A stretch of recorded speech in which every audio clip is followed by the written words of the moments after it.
All right. I think we're back. Yeah, my OBS crashed and then the whole computer went down. So I guess Santa, I guess I was naughty. It was. Santa got you. You know, you're not meant to be doing stuff on Christmas Eve. Jesus. He doesn't like it. He doesn't like it. Oh, Santa, you got me. How dare you? Yep. Oh, Well, that'll learn us. that never I've been a little bit happens. of a Grinch this year, but in my defense, there's been a lot of stuff to Grinch out about. So, Like what? Like what do you? There's nothing to Grinch out. you know, actually, do you know what? It's been an okay year, I think, all things considered. I think it's been better than the previous couple of years, for at least for Dungeons and Dragons. Well, for players of Dungeons and Dragons, I think. Maybe not necessarily Wizards of the Coast, but it's been pretty good, I think. There's been a lot of big games and things like that coming out, which have been really exciting, been really fun to get to grips with. I've got a bit of an ADHD brain, so I sort of love new novel things. So whenever, you had Draw Steel, you had Daggerheart, all these games that just kind of popped out, it was a joy to get to grips with them. So I wanted to do a recap 2025, and then instead of doing that, I came up with because I was looking at it and I was going, wait a second, a lot actually did happen in 2025, and it really is like everyone, like the final D&D book came out, the Monster Manual. And then a million other games came out, and a lot of them did very, very well. Daggerheart was like huge for a while there.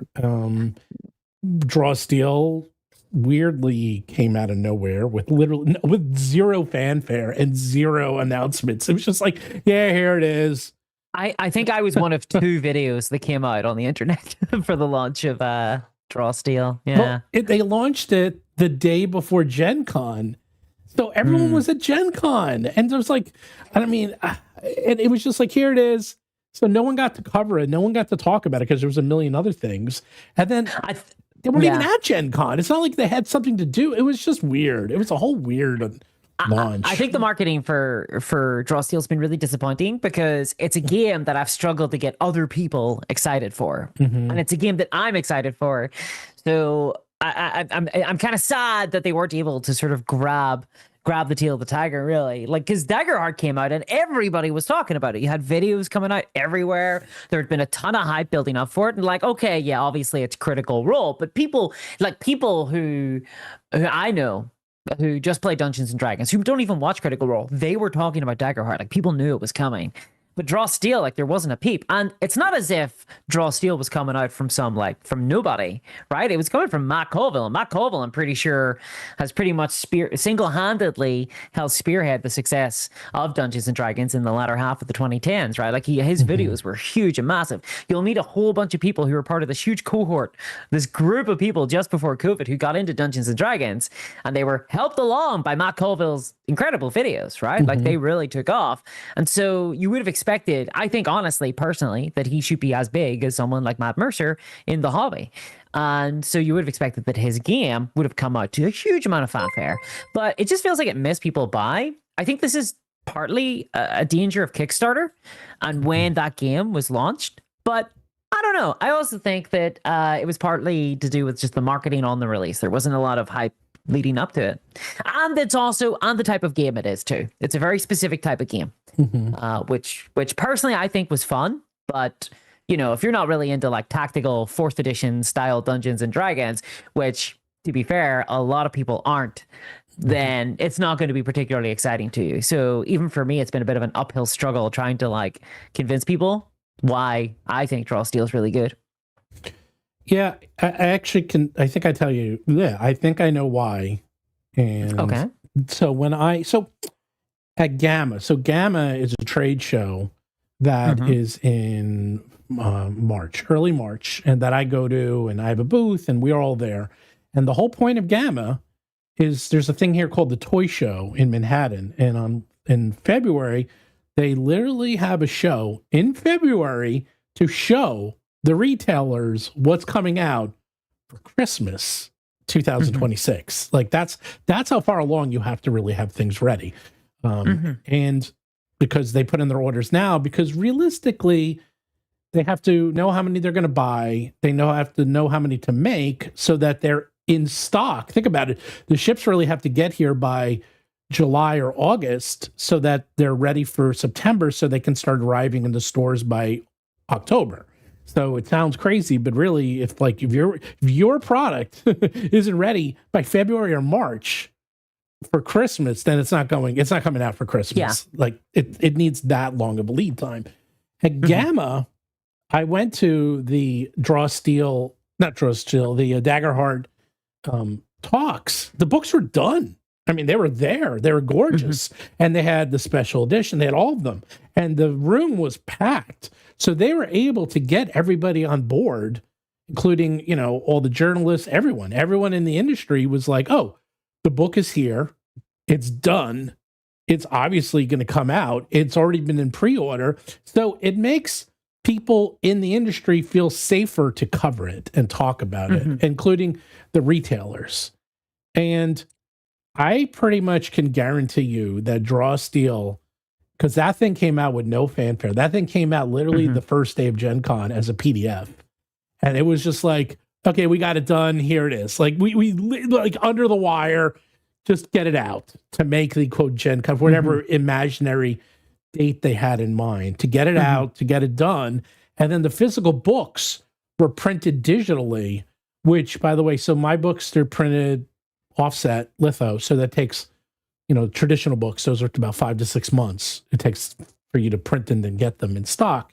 But digital books, you can get those in a few weeks. You can get those done very quickly. And that's what they did. I mean, I think they barely got it done. They threw it out. They got the books printed, shipped, and done like very quickly. So there was no pre-press. There was nothing. And it really, I think it hurt them a lot. Although maybe not, because I'm sure they're going to make $3 million on this Crack the Sun thing, which I just don't understand. More importantly, Crack the Sun is like 8 books or something? And they're supposed to be out next year? I'm telling you right now, there is there's not a 1% chance, not a 0.1, but there's zero chance that those books are out by next year. Zero. No way. I mean, actually, I haven't even checked out the Kickstarter. Oh, okay. For Crack the Sun. I haven't even checked it out yet. I did see it was making quite a lot of money. I didn't catch that much. It's very expensive. It's like the lowest tier is several $100. Oh, okay. Yeah, well, because you have to get at least 8 books. Like it's a lot of books that you have to get. So they're really bundling it all together. Yeah. Oh, I don't like that. I'm not a fan of that. Well, that's pretty common now. It's becoming more common. Well, I'll tell you why, because of tariffs. In the old days, you would just throw in all these tchotchkes and call it a day.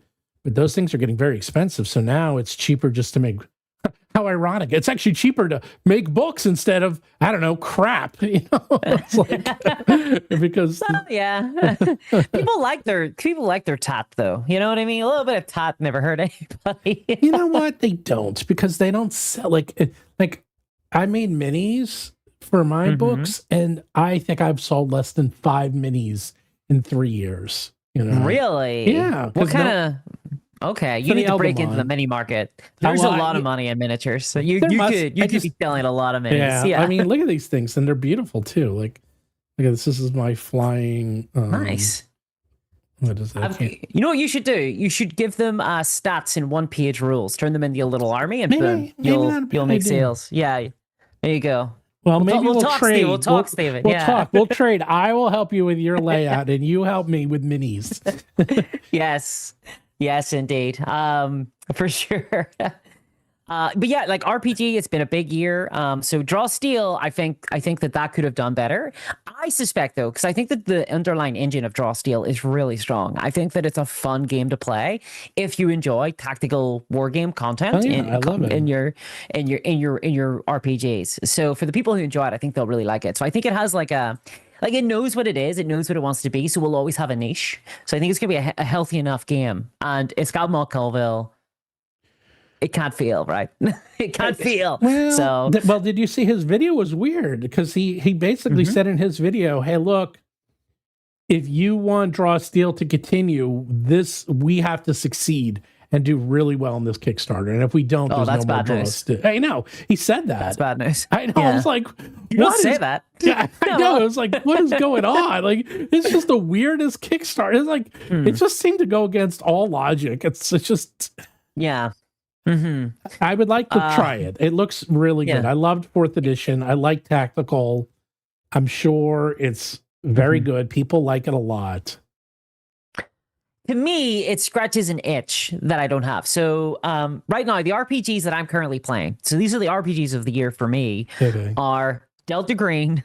Oh my God. So they're not new. So Delta Green and the One Ring RPG, which are pretty much like the two opposite RPGs that you could possibly imagine, right? Yes.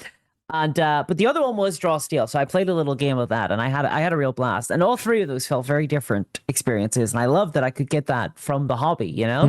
Because I think that a lot of people out there are stuck just playing, like, for example, like Dungeons and Dragons. You hear that all the time, and so therefore people want Dungeons and Dragons to be able to do everything. But I like my RPGs to be very, very specific in the sort of experience that they're trying to generate, unless they're GURPS, in which case they can do no wrong. Oh. Well, I got a weird group. My group will only play Pathfinder, and that's it. So, I'm so sorry. No, I love Pathfinder, so I don't care. I played one campaign of Pathfinder. Well, I finished up my 6-year Adventure Path campaign for my Pathfinder group, and they got all the way level 20, and now I'm running them through my Adventure Path, the one I wrote. Yes, I get to run them through this sucker. So this is mine, and we're having a fantastic time. I love it, and it's great. It's great running them through my own Adventure Path. So they're having the best time ever. They're loving it. I wonder what the author was intending with this section. Well, that's the funny part, because between the fact that we have me who wrote the adventure, all the classes were designed by me or Mark. And then we have Mark Seifter, who wrote the Pathfinder 2nd edition rules. We really never have that many questions. And when we do, they're like, how does this work? I'll be like, hold on a second. And I literally text Mark. I'm like, Mark, what are the rules for this? And then he will tell me. So, I've got him on speed dial, you know? I will get you the answer. Yeah. It is. Well, they're playing a class that I designed with Mark, the Eldamon trainer. And then the guy, John, he's like, how does this work? I'm like, well, let me read what I wrote and let me see and figure out how it works. And sometimes it's a little tricky, but then I was like, oh yeah, this is how it works, John. So there is a huge advantage of running your own game. So do you try other, have you tried Daggerheart, for example? Like, do you play these in the games as they come out? At cons. That's the only place I really get to try them. So I played Daggerheart. I thought Daggerheart was fantastic in the way it taught you how to play. It had this thing where you have a character sheet and then you have side pieces of paper called the sidebars, and you put the sidebars in and points to what everything is on the. I was like, okay, that's pretty genius. That was really smart. I like that. It was fine. I mean, I actually think I would love Draw Steel. So my players like super crunchy tactics. Like they like, I want to kill, and every rule. They play by the rules, every inch. Like, if you have 3 actions and you're on the ground, you don't just get up and take your sword and run across and attack someone. It's like, no, 1 action, stand up. 1 action, get the sword off the ground. 1 action, I run up to you. Right. I'm done. See, like that's like Warhammer type rules. Like you have to, you're very specific, right? See, for me, I find the rules like that, they get in the way of the role play almost sometimes. It's like there's so many layers of mechanics on top of it that you cannot just intuit what to do. I guess you can eventually if you get to really know the system and you play it enough. Yeah, sometimes I feel like it gets almost in the way. I mean, I literally have played over 2,000 sessions of Pathfinder. So we make books for Pathfinder. You like your Pathfinder. We like it. But the thing is, I can wing it whenever possible. Like I can wing it very easily. And the number one rule I've said to people, and this is my favorite rule, is that if you don't know the rule and you don't want to look it up, I basically just say, okay, just roll the dice. If it's high, you make it. If it's low, you don't. And if it's in the middle, well, then I'll figure it out. Yeah, and that's it. That's how it all. That's how it all runs, though. Right, That's how it all runs. Yeah. Some people like sit there to look 5 minutes figuring out the rules. I'm like, don't even bother. Just roll the dice. And they're like, I rolled a 1. I'm like, okay, you failed. I don't have to look anything up. It's like I rolled a 3. You failed. I don't have to look anything. It doesn't matter. It doesn't even matter what the rule was. I know you failed. It's like, well, I rolled a 9. I'm like, oh, now I got to look it up and figure it out. It is a very Warhammer style of a game that you're running then, because that is how a lot of disputes are settled in Warhammer. You just roll a die. I didn't know that. You just roll a die to figure it out. Like if two people disagree, you just go, okay, let's roll a dice, and whoever, 1, 2, 3, you're right. 4, 5, 6, I'm right. And then then you can move on, and just continue to play, and maybe look it up later, but. Yeah, it's all about momentum, all about keeping that momentum going. Yeah, it's all about momentum. And again, I actually this is a group I've been playing with for 30, 35 years. So I know exactly, and I always GM, so I know what they want. I know what each of them wants. I know exactly how to play their strengths. So this is not like, it's very easy for them to play with these guys. So you know what fetishes to deploy when to have the giant test show up. I know exactly how to push those buttons. I know even like when they're having good nights and bad nights. I know who's talking and who's not. I know it's very easy for me to get them going. It's like one of them always likes gambling. So whenever I feel like there's gambling here, it's like, oh, there's gambling, and then and then there's another one like role playing. It's like, oh, there's role play. So it's very, very incredible. Easy. Yeah. No, that's awesome. So you've got a group. You've got you've got a consistent group that you play. It's the same group. Yeah. Forever. Literally since my 20s, we've been playing together. So there you go. Yeah. That's what you want, right? I'm the same way. But you convince them. Are you the GM or are you the player for like Draw Steel? Every single person in my group wants to GM. So every single time we're done with the game, it's a fight to the death to see who's going to GM the next game. And it's always a different system. So we're always playing something different. So we very rarely, we have a couple of systems we'll come back to, like Warhammer Fantasy, RP, every so often. Yeah. Call of Cthulhu, we come back to often. But it's always a different system. So I play a lot of different games, but it's very random, for a couple of months, it might be RuneQuest. We'll play through a campaign of that. And then the next game, it might be like the One Ring RPG, which is what we're playing right now. I'm running a campaign of the One Ring. Or it might be like a Call of Cthulhu one-shot, or, some Powered by the Apocalypse. Just, who knows? Some Mothership as well. Someone's trying to get going. I played Mothership. You see, a lot of those games are very good at one-shots. So like Mothership, I played a lot of one-shots. DCC, I play a lot of one-shots. So again, at conventions, I play... Well, this is the difference, is that when we play, we tried to do shorter campaigns with my group. We don't like it. We want to play an adventure path that goes from this one goes from level 1 to 11. Wow. The one we just finished up went from level 1 to 20, and that took us 6 years to finish. And do you do a lot of adventure paths then? So you do pre-written? Okay. Yes. Oh, yeah. Wow. That's all. Yeah. Oh, see, because usually what we would do is just homebrew, like whoever's jamming it is running the game, from. Yeah, we like the story. We like an overarching narrative. Like we tried smaller adventures and it had no connective tissue, and we just got bored with it very quickly. And we've tried. We just don't like, we just don't like that. We want a big story. I think for a game like Pathfinder, though, that makes a lot of sense, right? Because there's a lot of you're building up your character's power, you're creating a build, and you want to kind of get to when it becomes effective and things like that. Whereas I think, for example, if you're playing Call of Cthulhu, I think one-shots are really effective for that because it's a horror game, and horror tends to work very well as a one-shot because it means you can die at any time, really. Well, that's why I do play a lot of one-shots or small sessions at conventions. The other one, actually... When I do play a fair amount, which I do like, which now we also do work for, is Shadowdark. Because Shadowdark is great. Shadowdark is... I haven't played it yet, but I've heard so many people talk about it. Okay, so 2025, it feels like that's been the big sleeper hit of the year, right? It kind of came out. Yes. Well, people. This year is when I started hearing about it. That's when it started to me. Feels like it was starting to get really big. Yeah. Well, last year. Well, this is what happened. It came out, and then, I'm very good friends with Kelsey. I'm obviously working with her a lot, and we're doing the new Deathbringer is going to be Shadowdark compatible for next year with Professor. And it's funny, I went to a convention. I heard about it, and I knew Kelsey, but I didn't get a chance to play it. And then I went to a convention, and someone was running it.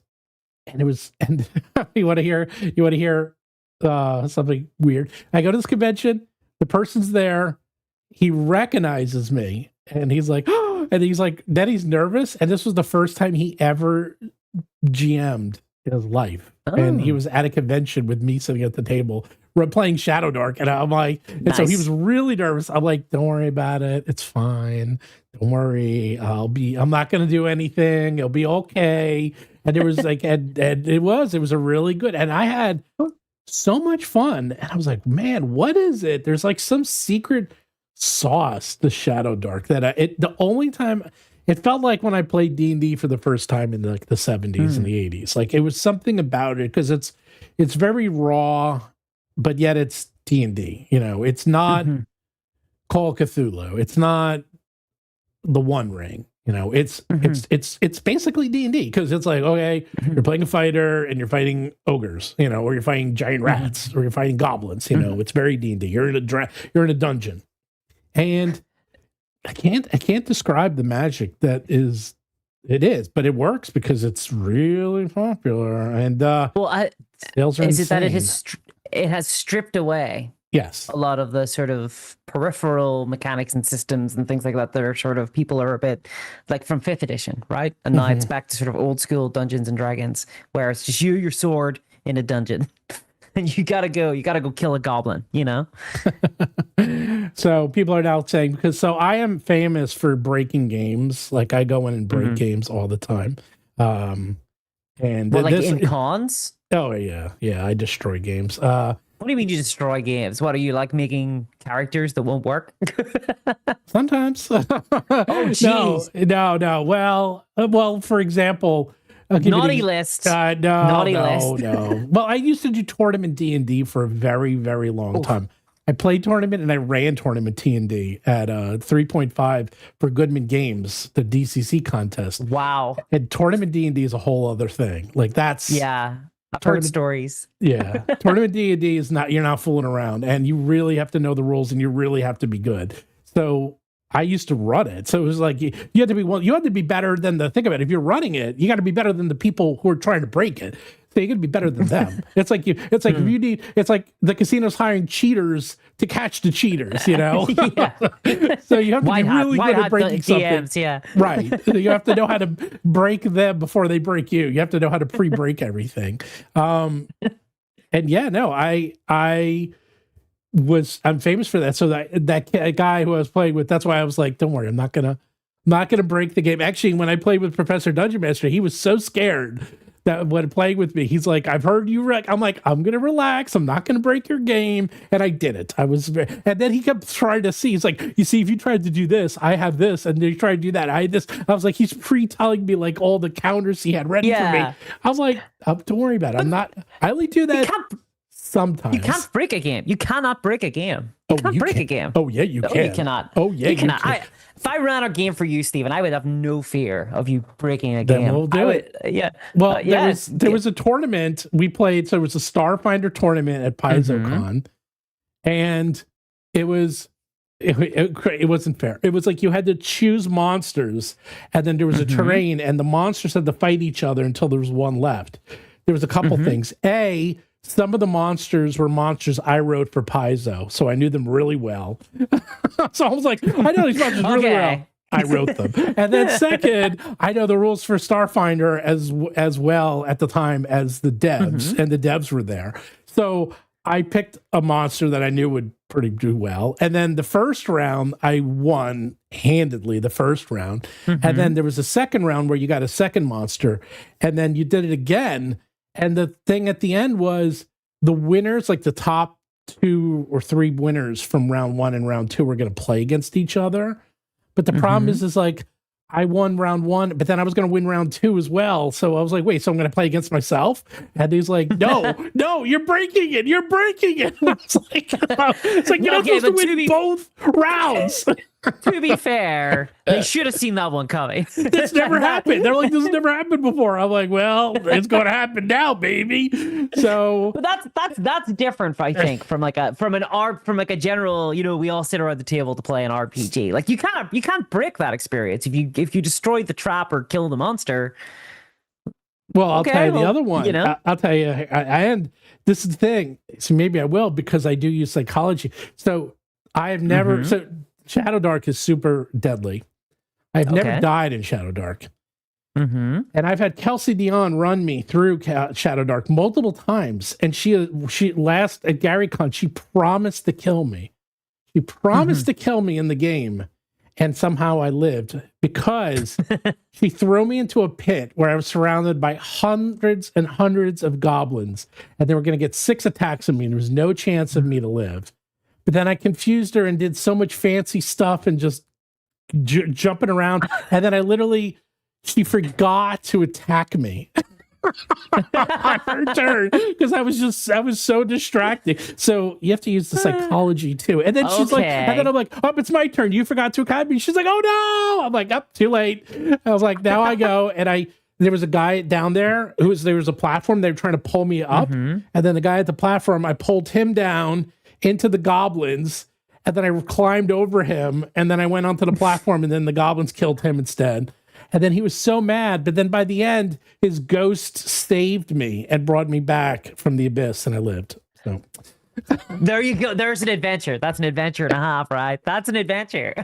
See, but there you got to use the psychology, because I convinced the guy that I wasn't so bad after killing his character, so that he was so convinced I used the Force on him that I managed to Jedi mind trick him into helping me live, even through his ghost. His ghost saved me. That's not breaking the game. That's having a good time. That's playing the game. That's living it. Well, it depends how you define it. To everyone else, it does. It was breaking, because you're like, you were supposed to die. It's like Kelsey said she was going to kill you, but somehow you lived. How's that possible? How did you kill everyone else? I'm like, I don't know. Just a little scamp. Well, I told you that's also happened, is that we did a live game at Origins, and she runs it every time. And then there's there's a dragon that's going to attack us. I've told this story multiple times. And then at the very end, you get this like powerful gem, and everyone was trying to get it. And then the guy who finally got it, I ended up tackling him and ripping it from his hand and activating it. And there was 6 of us playing. So I got it. He didn't. And then Kelsey says the dragon swoops in. A female dragon who's like going to kill everyone. And it's like, she's like, oh, he's doing this and doing that. It's like all this power. And then I said, what do you do? And I'm sitting right next to her, and I look at her and go, hey, girl. And then she's like, oh, no. I'm like, that's right.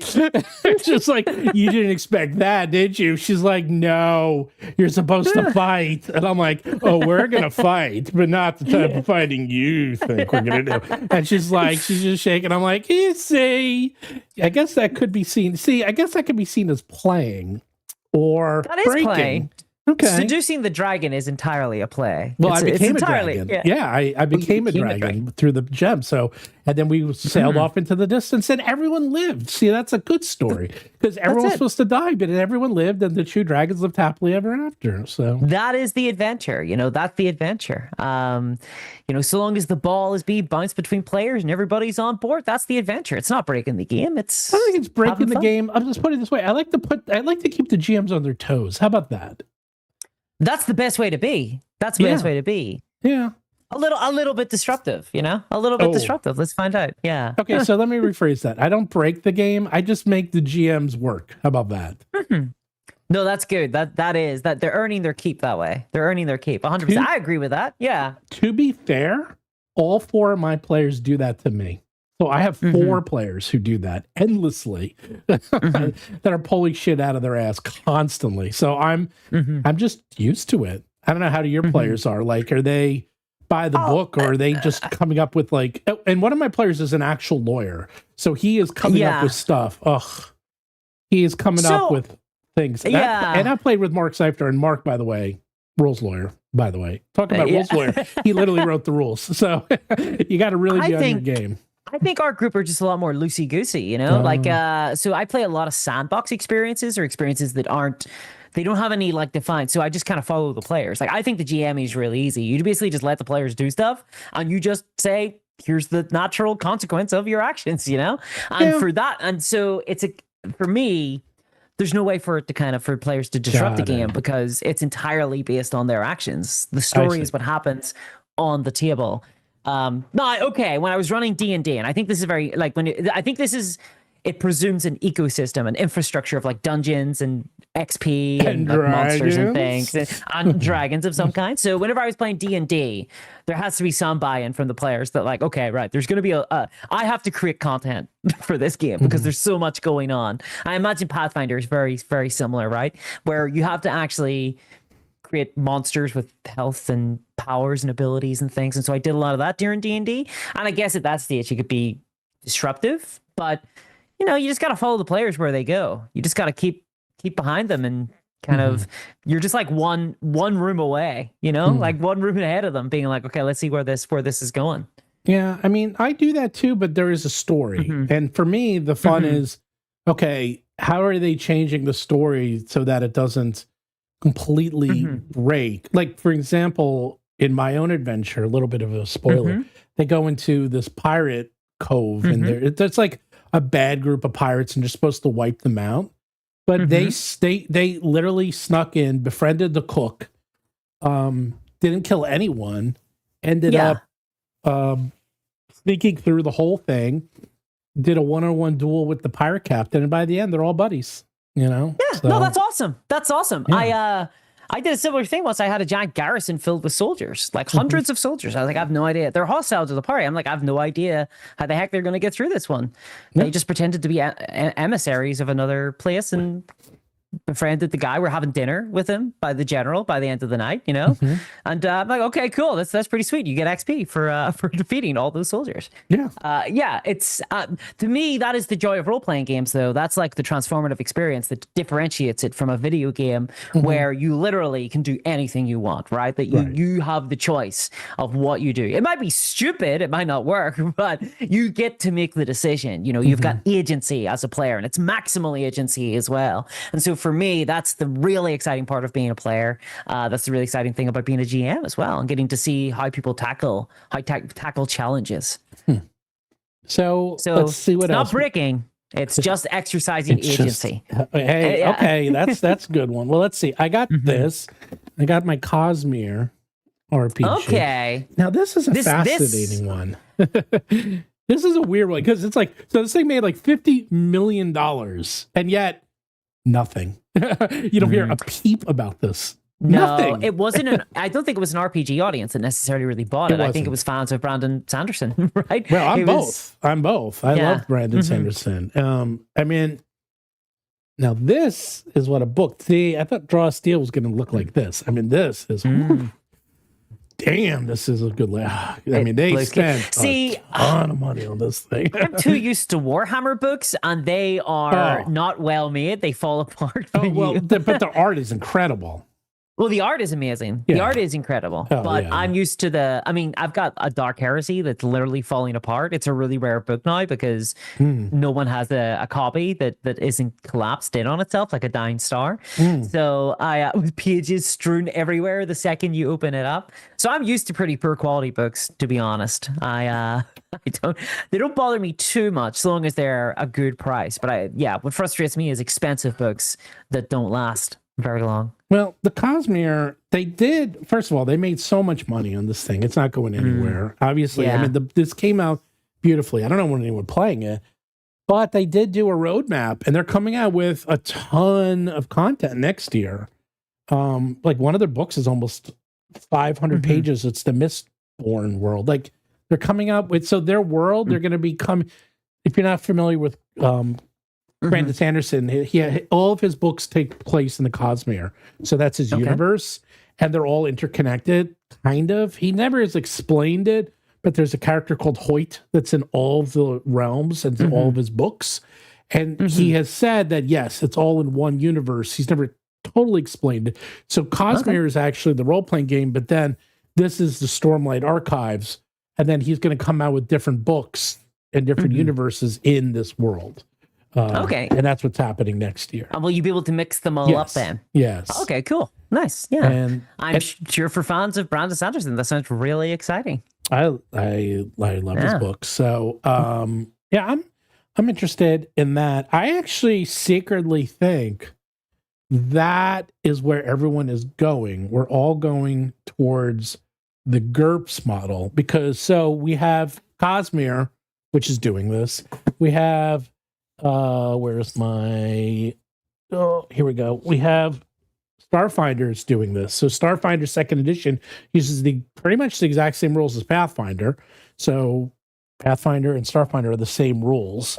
And if you watched my show last week, I think what they're going to do is they're going to start releasing, starting next year, subsets for D&D, where it's not going to be new rules, but it'll be like kind of GURPSy rules, where like, okay, there's this world, and these are the special rules for this world, and then there's special rules for this world, but it's still using D&D rules, and this way they can have their cake and eat it too. Kind of what Magic the Gathering does, which is pretty smart. Yeah, and then that's just one skip and a jump away from kind of being an IP as well. You know, here's this brand that we've like partnered up with, and here's the book that we can do with that, right? Like it's a very natural conclusion. I think so. I mean, I think that like games like Daggerheart will probably be doing the same thing as well. Branching out, right? Yeah, because the core mechanics are pretty flexible, and Daggerheart's kind of cheeky. They can sell card packs, I imagine. You know, they could sell all sorts of peripheral sort of content. The game is really built up to allow for that as well. The new expansion for Daggerheart as well was announced, which sounds pretty cool, which is all gothic horror themed. So they're already kind of mixing up the type of fantasy that they are covering now. Well, it makes sense because, I mean, if you want to come out with one, it's like people ask me a lot, like, oh, you guys going to come out with your own rules, your own game? Like, because whenever we're announcing something new, everyone's like, oh, you guys are coming out with your own RPG? And the answer is no. And I probably never will because A, it's a huge amount of work. And B, why? It's like the chances of you playing my RPG versus, well, right now, the three biggest D&D, Pathfinder, and Shadowdark. That's why we're working on those three. It's probably very little. So I'd rather add to the three biggest than try to come out with my own. And it's just too hard, you know? I mean, there's a lot of reasons. I think a lot of people do it because they want to do it and they want to get that out for fun. Say they did it. Right. I don't need to do that. I'd rather people play my game than for me to make it and no one play it. You know what I'm saying? So, I know what you mean. Yeah. And no, definitely. And whatever work, I think, you know, it's different horses for courses. Personally, I've got a white wheel RPG that I want to do, you know. Well, they're actually talking about it. It's not actually an RPG. It's just a type of mechanical system that I think is really missing from like most RPGs, which is kind of governance play, you know, where you're playing as members of politics. You're actually able to make decisions on a sort of state level as opposed to just an individual basis. And I think a lot of RPGs really fail to have any coherent framework for that. I think that would be a ton of fun to play. Like some of my favorite games have been at that level of kind of politics. You know, when you're done with all the adventuring, like I'm gonna let's be in charge of this like political organization and go to fights against other political organizations. That would be awesome. But you don't sound really like the Triangle Agency does that. Okay, I've never heard of the Triangle Agency. It won a whole bunch of awards last year. Won a couple of Emmys. Okay. I don't know much about it, though. I believe that's kind of what it is. Sounds very modern. Yes. Like yeah. It's kind of modern, but that's part of it. Yeah. I think that's kind of what. So let's recap real quick. So 2025 was fascinating because we skipped over that. So they finished up. Well, you mean the topic? You mean the topic? Well, we've been talking about it on the sides, but think about it. They came out with D&D. It finished up, and then everyone quit. And it was like that was stunning. That was the biggest. That was the biggest news, I think, of 2025. That was huge. And then they went to Daggerheart, which I really couldn't believe. That was stunning. It was cheeky, dude. It was so cheeky. I know. Well, I mean, I was like, damn, like that's Yeah. That's a lot for them to go there. That was massive though. And I think that that was probably the biggest, like craziest news I think of the year was that transition. It was so dramatic, right? To have these massive like rock star designers, like everybody knows their name, right? So to have them move over and join like Matt Mercer and Daggerheart, it was such a huge amount of, I guess, confidence in that system and a real kick up the butt for Daggerheart, really, of just getting it out there with people and to get a lot of hype. Because I'd heard, so before Daggerheart came out, I'd heard people kind of be expressing some worry, being like, it might not, like, okay, the critters are going to buy it because it's the critters, right? They're really big fans of Critical Role. But are the real RPG players going to buy it? You know, like, is there going to be an actual lot of take up of this game, and is it going to be actually played? Like, it might have made a load of money, but is it going to actually be played at tables? And I think having these veteran game designers come in convinced a lot of people to give it a crack. And I think absolutely huge. And that must have been devastating for WoTC, because it's such a huge, like, I feel like Daggerheart's probably their main competition now. I know not in numbers, right? The numbers are, forget about the numbers. Because Wizards of the Coast are so much bigger than everything, right? But I think that, like, conceptually in the marketing space, they're big. All right. So I'm going to tell you how this, in my mind, how it works. So, okay. You have boots on the ground, by far the biggest competitor is Pathfinder. It's no question. Yeah. I mean, they have over 100 employees. I mean, they're a huge company, and you know, they do very, very well. So we have Pathfinder, and them embracing digital was the best thing they ever did. They were also caught up in the Diamond catastrophe with me. So I've been talking to them, and basically it was a lot of come to Jesus moments there's a lot of things happening behind the scenes that people aren't aware of, but the collapse of Diamond, and Diamond was the largest distributor of comics and TTRPGs in America. So that was a big deal, because now everyone had to, like, basically be forced to rethink how their business is being run, which is always a good / bad thing, because it's, you know, people get complacent and lazy, and they realize, oh crap, we can't just throw stuff. Now we have to hire better people. But I think it's actually for Paizo in the long term, it's going to be a good thing. Goodman had to go through it. I think it's good for them. It'll probably be good for me. It's making me rethink things. And then so we had the come to Jesus moment of Diamond went out of business, and there went all of our distribution to big box stores in the US. Okay, that was a big deal.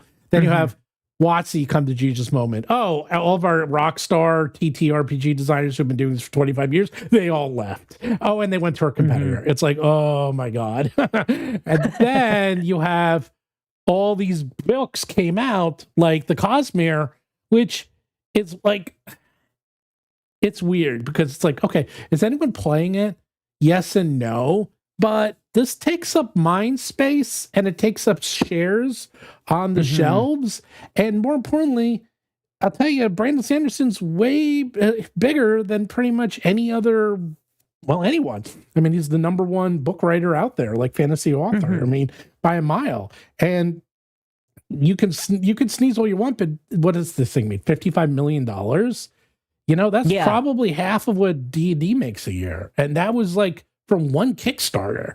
So this is not nothing. You know? I mean, Daggerheart did fine and made a couple million, but that's not 55 million. And don't forget, this thing goes into the stores, and then he can promote it. I mean, everyone's like, oh, no one's playing Stormlight. Yeah, I guarantee Stormlight is probably going to make over, in the next 3 years, make over 150 million easily. And those are numbers that WoTC wants. So they're looking at this. Wow, we're getting assaulted by everything. It's like Stormlight, they're making the numbers we're making. Daggerheart, they stole all of our people. Shadowdark is by far one of the top played games at conventions, which is not nothing. It's played there are hundreds and hundreds. They have distribution in 6 countries. I know her book sales. If I did it's not on BookScan, but let me put it this way. If you put her numbers, I'm right up against the BookScan numbers. they're pretty damn close, all right, about what D&D Okay. is selling. I know what she's selling. It's really much closer than anyone wants it to be. Leave it at that. I think that Shadowdark is occupying a certain niche from a very dedicated part of the kind of RPG audience, right? So, but this is death by 1,000 paper cuts. So it's like you're right. It's not one person who's killing them, but it's like you can only sustain this for so long. Where like, okay, we're losing a little share here, we're a little share there, a little share there, and most importantly, all Stranger Things is ending. Yeah, that's actually huge. That's massive. They actually said so. Netflix put out an article yesterday or 2 days ago on Variety that said how much money Stranger Things has made for the economy, and they said it basically made something like $2 billion in jobs and revenue just from the brand itself. Oh God. Well, it's load bearing. It is because, well, you think about it. It's the most successful. Well, now it's second. It's the second most successful series of all time on Netflix, which is not a small thing. Over 1 billion people have watched it, which again, no small thing. They said it contributed a 673% increase in sales for D&D. Well, look, I mean, I think that there's a cohort of people in Dungeons and Dragons today. Like, I think there's more people who have started playing Dungeons and Dragons after Stranger Things than there were before. Right? Oh, so by far. Yeah. I mean, I've taken it upon myself the last few years to talk to newcomers in the industry who have been playing for 5 years or so. And they all learned it from Stranger Things. Like, it's like, you can't emphasize how big a deal that was. It really, and even though someone said in chat, they haven't played D&D for a few seasons. Yeah, but the main villain is Vecna. Hello, they have the Mind Flayer. They have the Demigorgon. It doesn't matter. Yeah. It's in the vernacular. It's all D&D branded. It's a Dungeons and Dragons show. Yes, it basically is. I mean, I've said this before on the channel more times than I can count. It's that I was sitting there like a year ago, and I'm hearing these two women talking about Vecna, and I'm just like, and these women were the most not gamers you've ever seen in your life, and I'm like, what going on? Well, it's that Game of Thrones thing, right? Where people like it kind of breaks through. It breaks through the kind of niche marketing that a lot of this, like Daggerheart and stuff, and Draw Steel, right? These games are only able to penetrate a certain group of people. Correct. But these things, like Stranger Things, break through into mainstream and are able to pull in just this huge audience that is just overwhelmingly massive, Correct. I never thought about it, but you're right. It is like Game of Thrones, because Game of Thrones, it's funny, I read those books way before the movies came out. The show came out. Yeah. And I read all those, and then I was like, oh, this will be fun. I'll watch it. And I watched it. I was like, wow, this is pretty good. I was like, it did really well. Wow, okay, they're doing a pretty good job with it. And then as everyone was talking about it. But I think that's how all geek culture has been in the last 30 years. What about when Lord of the Rings came out? I think that was the best and worst thing that ever happened to geek culture, ever. I don't think I was old enough to really remember the change, like the difference before and after. 2002. I just remember getting spoiled. 2002. Because I grew up on nerd stuff, right? So I was always into like Warhammer and things like that from like a very early age, playing computer games and stuff. And I think actually that's another big thing. The kids these days, and even like adults, they get exposed to the concepts of like fantasy through video games, and that's such a mainstream activity now to just play video games. And there's so much of fantasy and Dungeons and Dragons and all these different elements are in video games that you get exposed to. And so it's not strange to think of playing an RPG anymore. Whereas I guess like 30 years ago, it would have been, right? It would have been odd. So it's movies, it's video games, it's all parts of mainstream culture. Like, we're missing a lot of traditional hobbies, and we're getting people into like the nerd sphere. Yeah. Like for example, I mean, I see a lot less people sniffing glue these days, so they're obviously doing something else. And I think it's playing Dungeons and Dragons. Well, so I said this when I went to Disney World last year, or Disneyland.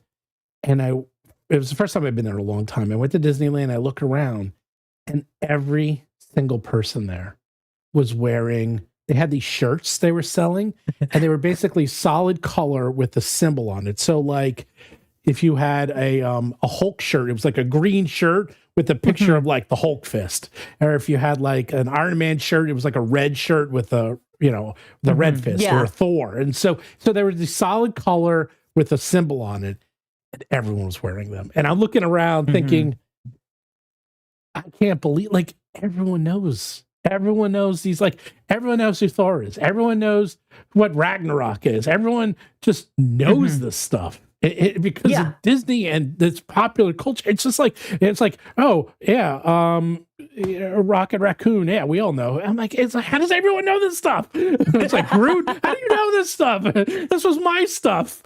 Now you all know it. You won, Steven. You won. This is what victory looks like. I didn't want to win. That's the thing. It's it's depressing. It's depressing to win. You wanted to be in your nerd cave, you wanted to be cool and keep it away from the normies. Well, in a way. I love normies, dude. I welcome. I think that role-playing games are so awesome. I want as many people as possible to play them. So if it's Cosmere that gets people into them, I think awesome. I think sick. If there's a bunch of people out there who are fans of Brandon Sanderson and they've never played a role-playing game before. Fair enough. Yeah. Right? And they get in through this game. I think that's fucking sick. I think that's awesome. And it's not just because I'll get more viewers. It's because I think that role-playing games are intrinsically a really fun, enjoyable activity. And I want as many people as possible to play with. And so the more people there are, the more games that get made. I think it's awesome. I think it's really cool. I think this year has been great for RPGs in general, but not great for Dungeons and Dragons. I think these two things are... Yep. I think that there's been a huge variety of big, massive RPGs that have kind of broken through the D&D barrier and have been able to kind of make a name for themselves separate from D&D. And that has come to an extent at the expense of Dungeons and Dragons, because in comparison, right, we've got the D&D 2020. It's D&D 2024. But yeah, the Monster Manual came out this year, and I feel like we really started talking about the numbers this year, right? Like that was when we really started thinking and talking, because we were talking about it last year, but it was kind of like, well, maybe once the Monster Manual comes out, we're waiting for the starter set, right? There's all these things we're kind of waiting for to see what the impact of it will be, and I just don't think that D&D 2024 has really landed very well. I don't care what they say in their press releases because they haven't given any numbers at all. They're not giving any. I mean, well, I did that thing with BookScan that was picked up, and I sent you. Actually, there's a big article. I'll link it real quick. There's a big article in Polygon, and it said the first year of D&D 2024 in review: a rocky beginning and identity struggles, and that's exactly what I felt like it is. And then they quoted my article / video where I said that these numbers aren't supporting the physical sales, are not supporting what they've been saying, and they're very nebulous in what they always say. They're like, it's the fastest selling D&D product of all time. I'm like, well, they didn't say book, and they didn't say hardcover. Very nebulous. I have a feeling that they're literally doing that fraud from The Office, where they count the seals twice, once from the website and once from the salesman. So they're doing the digital seal and the book seals, two separate seals, even if they are both, the one purchase. I suspect that, but I would just love to see the numbers. I'd be really curious. Like, I just want to know the numbers. Yeah. Well, they're digital only, so they're making a lot of the money digitally, which makes sense. Yeah. And the other thing they did is when they fired, so I believe Penguin was distributing their books. So this is the thing I've mentioned on the show before. So this is the problem with selling books. So when you sell books, they can be, first of all, you only make about 35%, which just sucks on a book. And they can be returned at any time. So if I sell 100 books to Barnes & Noble, they can come around, and if they sell only 10 of them, they say, okay, we have 90 books left. Do you want us to return them to you and you pay for shipping, or do you want us to destroy them? And that's it. That's like, and give us our money back. And it's like, damn, that book sucks. So they changed they changed everything to games where they make somewhere between 55, 60% instead of 35. That's the first thing they did. And the other thing is that they sell direct because they're already selling things, so they don't have to sell to bookstores, and you can't return them. You don't return games. Games are a different category. So and they're not categorized by book scan. That's why I don't even think they care that much about the books, and they're much more interested in the starter sets. And I think they'll see more sets and digital, and the books are just whatever. I feel like it was a mistake to even come out with the books before the starter set. I think that it should have come out concurrently. Honestly, I think that they should have had the starter set arrive alongside the books, and the whole dropping 3 of them, in different windows was a bit weird as well. They did that for money, so they kept it in 3 different quarters, and that actually is the D&D 2000. D&D 3.5, I think, did the same thing, by the way. They never released them all at the same time. That's very rare. Only Paizo does that. Paizo releases everything more or less at the same time. So that's the first thing. That's better because you can buy, you can kind of centralize all your excitement around it. And you can actually buy the game, the functional game. That shows you where the priorities are money. That's why they release it over 3 quarters, because they want 1 book per quarter, so they can eke it out. Just sucks, dude. It sucks that it's just accepted, that it's just it's just to make money. It just blows. That's so lame. It's not accepted. It's just there's nothing we can do about it. I don't even know if it's accepted. It's just like, what can you do? Nothing. I mean, just not play it. I mean, that's what you do. You just don't play it. But no, I mean, I feel like that you're right in saying that shows you where their priorities are, but that has kind of led to the state of where Dungeons and Dragons is right now, and the kind of bit of a quagmire I feel like it's in at the minute. I think it hurt a lot of people, because I spoke to a lot of my friends who play D&D, and all of them, 0 of them switched to 2024. Oof. And they said, that by them releasing the books in piecemeal, they couldn't do anything until they were all out. By then, everything was faded, and they're already like, it's like the hype's gone. Yeah, the hype was gone, and so that hurt. And then, second, there wasn't that much changed. That was the thing. It was like they didn't change enough. And this is like my big problem with D&D 2024. Like, more than anything else, it should have been 6th edition. They should have come out with a brand new edition of Dungeons and Dragons. They should have had something exciting. They should have had something. They should have had new classes. Nope. They should have had something that you could go, my God, this is so different from before. Instead of just going, what is this? Do I need this? Is it a new thing? Is it not? Like, can I just continue playing with my current edition? And they say, but then some things have changed, but then I'm not sure. Look, as someone who literally creates videos about the news of Dungeons and Dragons, even I'm still not sure what the fuck I want. Like, I've got D&D 2024, and I look at it sometimes, I'm like, if I were to run D&D, what even would be the difference when I was running these two, For casual players, it's just impossible to know, why do I care about 2024? And it would be impossible for me to explain to them why. Yeah, well, that's the thing. It's like, why would you want it? It's like, well, the books are prettier. It's like, that's kind of it. I can see people in the chat saying that 6th edition would have scared new people off. I don't think 6th edition would, actually. I don't think it would. I don't think it would, though. I think that people get excited for 6th edition. No, this is what the idea. Well, this is what happens. I'll give you an example. So when Paizo, the only reason they did Starfinder is because they knew they were announcing Pathfinder 2nd edition, and the second they announced Pathfinder 2nd edition, the sales would go to 0, and they needed something to keep them in business for 2 years while they were developing it, and just basically they were not going to have any sales, and that is exactly what happened. And they made Starfinder in 10 months, okay, which is insane. Like that is how fast they realized, crap, we need something. And Starfinder turned out to be a gargantuan hit. Like, it was a monstrous hit for them, way bigger than it sold out. Like, within 10 minutes of Gen Con, it was totally sold out. Like, they sold out of everything. It's a great, and it was a lot of fun, it's a great system. And I know the numbers. I talked to them, the numbers tanked. It's like the second you announce a new edition, numbers go away. It's like, okay, if they said, 6th edition is coming out, the numbers would have fallen off the cliff. So they'll never announce a new edition, ever. Yeah, but it's for Hasbro to have some other products to sell. Do you know what I mean? Like, yeah, but they don't. They need to have. They only make money on content that they can sell. Yeah, they make money on 3 things. They make money on Magic the Gathering. They make money on Wizards of the Coast and Monopoly Go, and that's it. And everything else, and some licensing, and that's it. Everything else loses money for them. Everything. They don't make any money.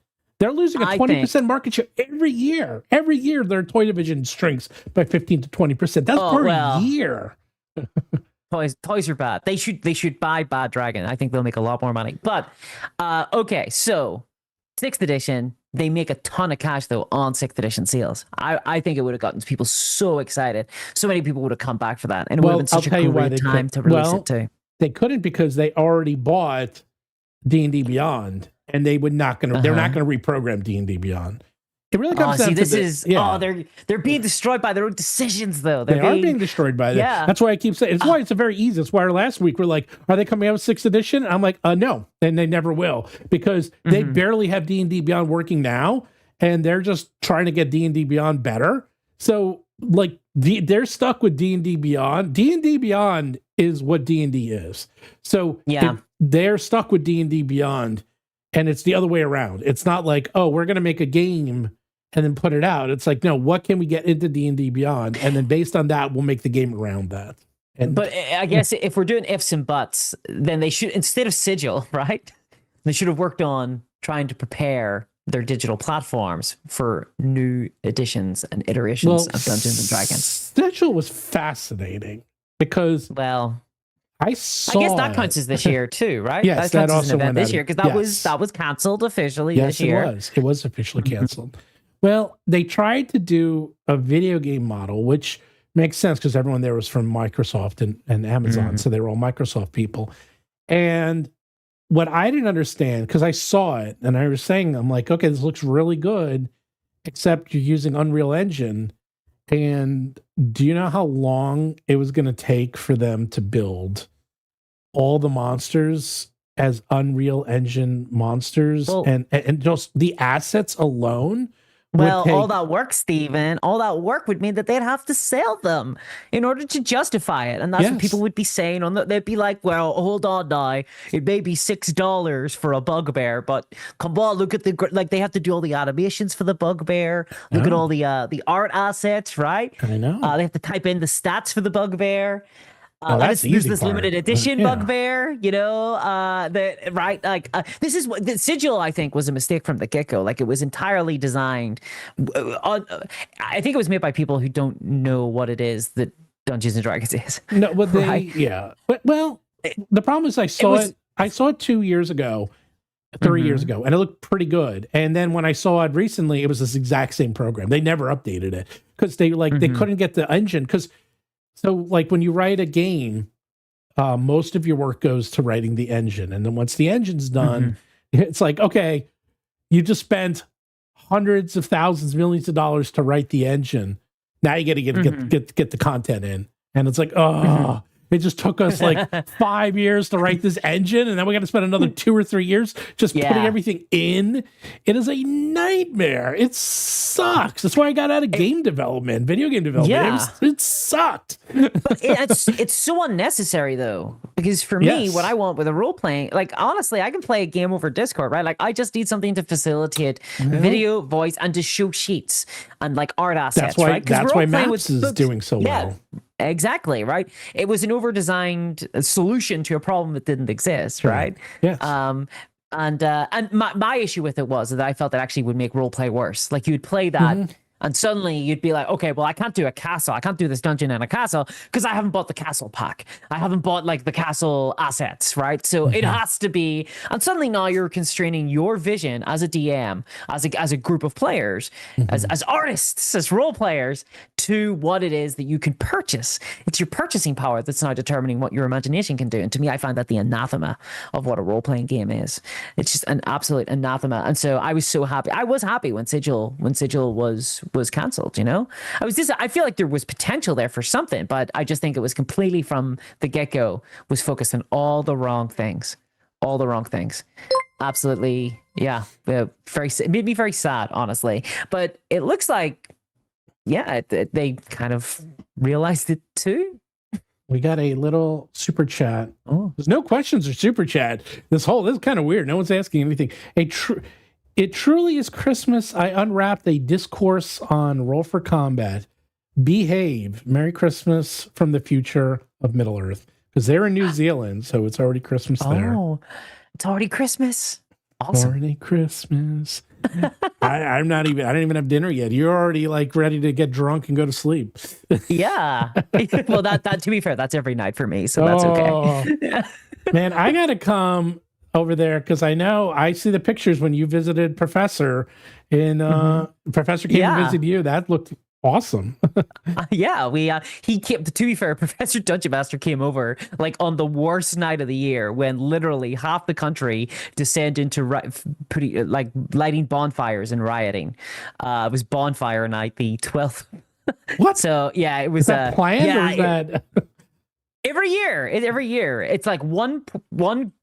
We're getting into some Irish controversial topics here, but one half of the population in Northern Ireland basically light bonfires, and I have to be really careful what I say. The other half don't like it, and so it's a big problem every single year this happens. And it was like the one day that Professor Dungeon Master decided to arrive, so everything was closed, everying is buttoned up, everyone's ready for the riot. So Professor I Dungeon get it. So Master's everyone's like, I'm coming to Belfast. I'm like, dude, this is a bad time. I got it.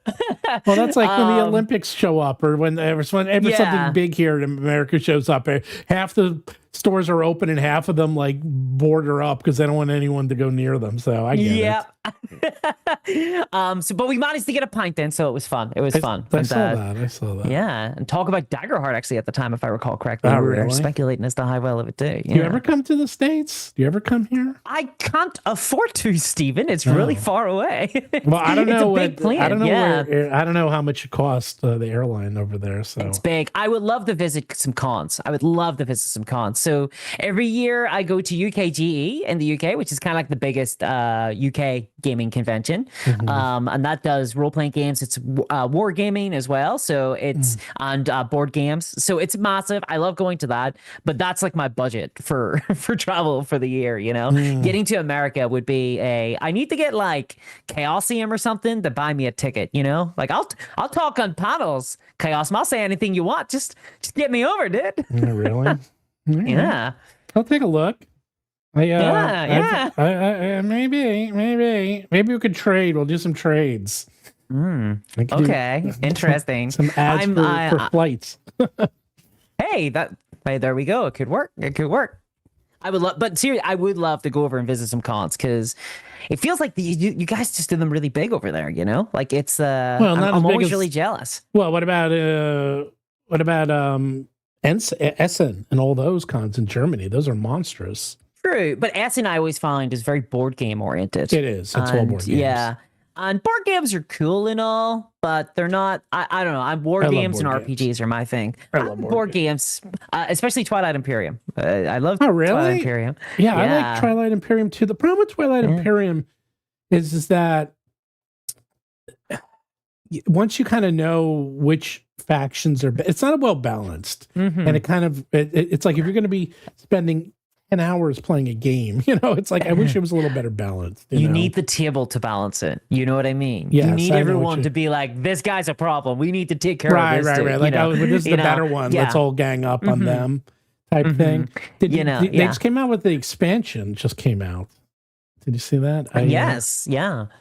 I can only do like a game or two every so often of Twilight, just because it is like you have to set aside an entire day, and it is a day to play. It is a day to play it. But supposedly Eclipse is supposed to be fantastic, and that's a much shorter. It's very similar. Interesting.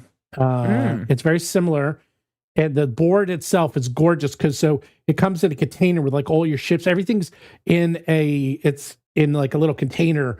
So you just pull out which faction you want, and it's all ready. Ooh. So it's supposed to be very well made.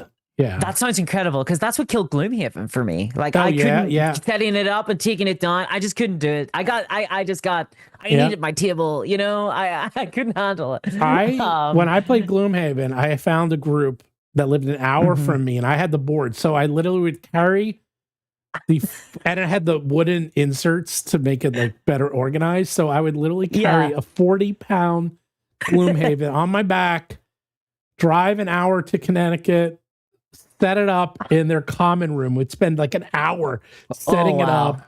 Then we would play one, maybe two adventures, and it was a lot of fun though. And then I'd have to take it all apart and put it all again, and I would just kept doing it. And I mean, it was fun. Yeah. But I remember we never finished it because what happened is we killed the last, like, you know how you go through and I saw every monster, And also, we got so good at it. We got so good at Gloomhaven that we would play it. Like, first we would play like at the lowest difficulty, and then we made it harder and harder, and we made it to the highest difficulty, and we would still destroy it because we got really good. But then I changed my class, and I hated. I was the who was the rock guy? What was his name? The guy I played the rock guy. I forgot his name, but he was excellent. Craghard. I played Craghard. Oh yeah. And I loved him. And then I graduated and I played like this new one. I did not like him. And the game is a little strict because you can't change out your characters. I'll tell you what's way back. Oh, you would love this game. This is the game to play. I have the rules right next to me. I will even play this game with you online if you want. Okay, interesting. Oathsworn is the shit. This game is... damn, I dig the art. This game... I have some of the... the maxis. They're not even minis. The maxis. Oh, God. Take a look at this. It's not a proper board game these days unless it has like a huge horde of miniatures to accompany it, right? Yeah. Oh, wow, that's huge. Yeah. That's just like that's just a tree. You know? Yeah. And then here's another tree. Oh, wait, and I got one of the characters. You want to see one of the characters? Very birch based right now. Yeah. Oh, wow. Yeah, that is huge. Damn. And they're the player. Are they the player characters? Yeah. Fuck. Those are massive. What I know. the hell? Those are huge. I know. And you play that. That's you. How big's the board? Like, is the board massive? No, it's not that big. It's one of those. It's like Gloomhaven where you just it's a preset size. Okay. And then it's just like an octagon, and then you just put stuff and terrain around it, but it changes a lot. And the game is, if you look at it, it's like a 9.3 on Board Game Geek. It's it is the best. It is of all these type games, the best. It is excellent. I'd be interested in trying that. That sounds very cool. Yeah. I've kind of fallen off board games a little. I haven't gotten to play them a lot. Well, this is the combination of it is a board game / role-playing game. And what's so nice about it is that it's not Gloomhaven, is that it's kind of relaxed. It's like, okay, well, if your character dies, just bring him back if you want, or try a new one. No big deal. We don't care. It's like, they're just very relaxed. It's like, if you want to change your characters and play a different one every session, because it's like chapters, here's the rules on how to do that. Like, it's like, just play it the way you want to play it. And here's the rules. That's the other thing. Like, here's the rules on how to play it the way you want. You want it easier? Here's the rules. You want it hard? Here's the rules. And I'm like, and we talk about this, Mark and I, in the game design, is that you need to put that in there to, quote, give people permission. And now it sounds stupid, but if you don't put the rules in there, people feel like they're breaking the game or not playing it right. But by having them putting in all the rules and all the different ways you can play it and the alternates, then the variant rules are called, then you feel like, wow, they gave us permission. Therefore, none of us are breaking the game, and they showed us how to do it, so you can play the game however you want. And the story is amazing. It's a great story. It's really good. You're really selling me on this. You're really selling me on it. Look it up. I played it. I can't ruin it because it's hard as fuck, which I also like. I like a hard game. I like a hard game for sure. I'm a big fan of a hard game. That sounds awesome. Let's see. I'm a big fan of I guess board games like that. I'm a big fan of board games that kind of simulate a little bit of that RPG experience, right? And have these really interesting mechanics. So that's what it has. And so there's the combat system's fantastic. It has really good RPG, and it's so good. And they even have one of those voiceovers, somebody doing the acting of all the scenarios. So when I play with my friends, we play with the app, and then I just click. I'm like, hey, what decision are we going to do? And then you click it, and then it reads out. So I don't even have to do the narration. You have professional actors doing it. I feel like a lot of those apps that are integrated in with the board games, though, are missing a trick. Like, I think there should be more FMV stuff. Bring it back. you plug in the VHS and you play it, and the guy's like, "Welcome, adventurers." I got no problem. We need more of that. We need more of that. We need to bring that back. And so, well, I just do it because they have it and it's fun. It's no different than me going through the book and reading it, because it's like, it's like if you go here, it's literally choose your own adventure. When you're reading through the book. Yeah. Death Trap Dungeon, right? Yes. But there are like really serious consequences in this game. It's not one of those like, oh, I feel like a lot of these games are like, oh, okay, well, you got hurt, big deal. In this game, it's like, okay, well, you need to save your friend. This is actually in the game, but it gives you an example. It's like, you need to save your friend, but the only way to do that is to chop off your arm. Do you save him and chop off your arm, or do you leave him to die and keep going? And then it's like, okay, you leave him to die. It's like, okay, John, you're dead. And you're like, well, what do you mean I'm dead? Like, you're dead. Your character is gone. Choose a new one. And you're like, wait, beautiful. Like, yeah, that's the consequences. Or the other one, it's like, okay, what do you do? It's like, I chop off my arm. Okay, you lost that arm forever. You could only use one-handed weapons, and you have no shield, nothing for the rest of the game. And I was like, your character's been utterly changed. Right. And it's like, damn. Well, like, you see, that's what I love.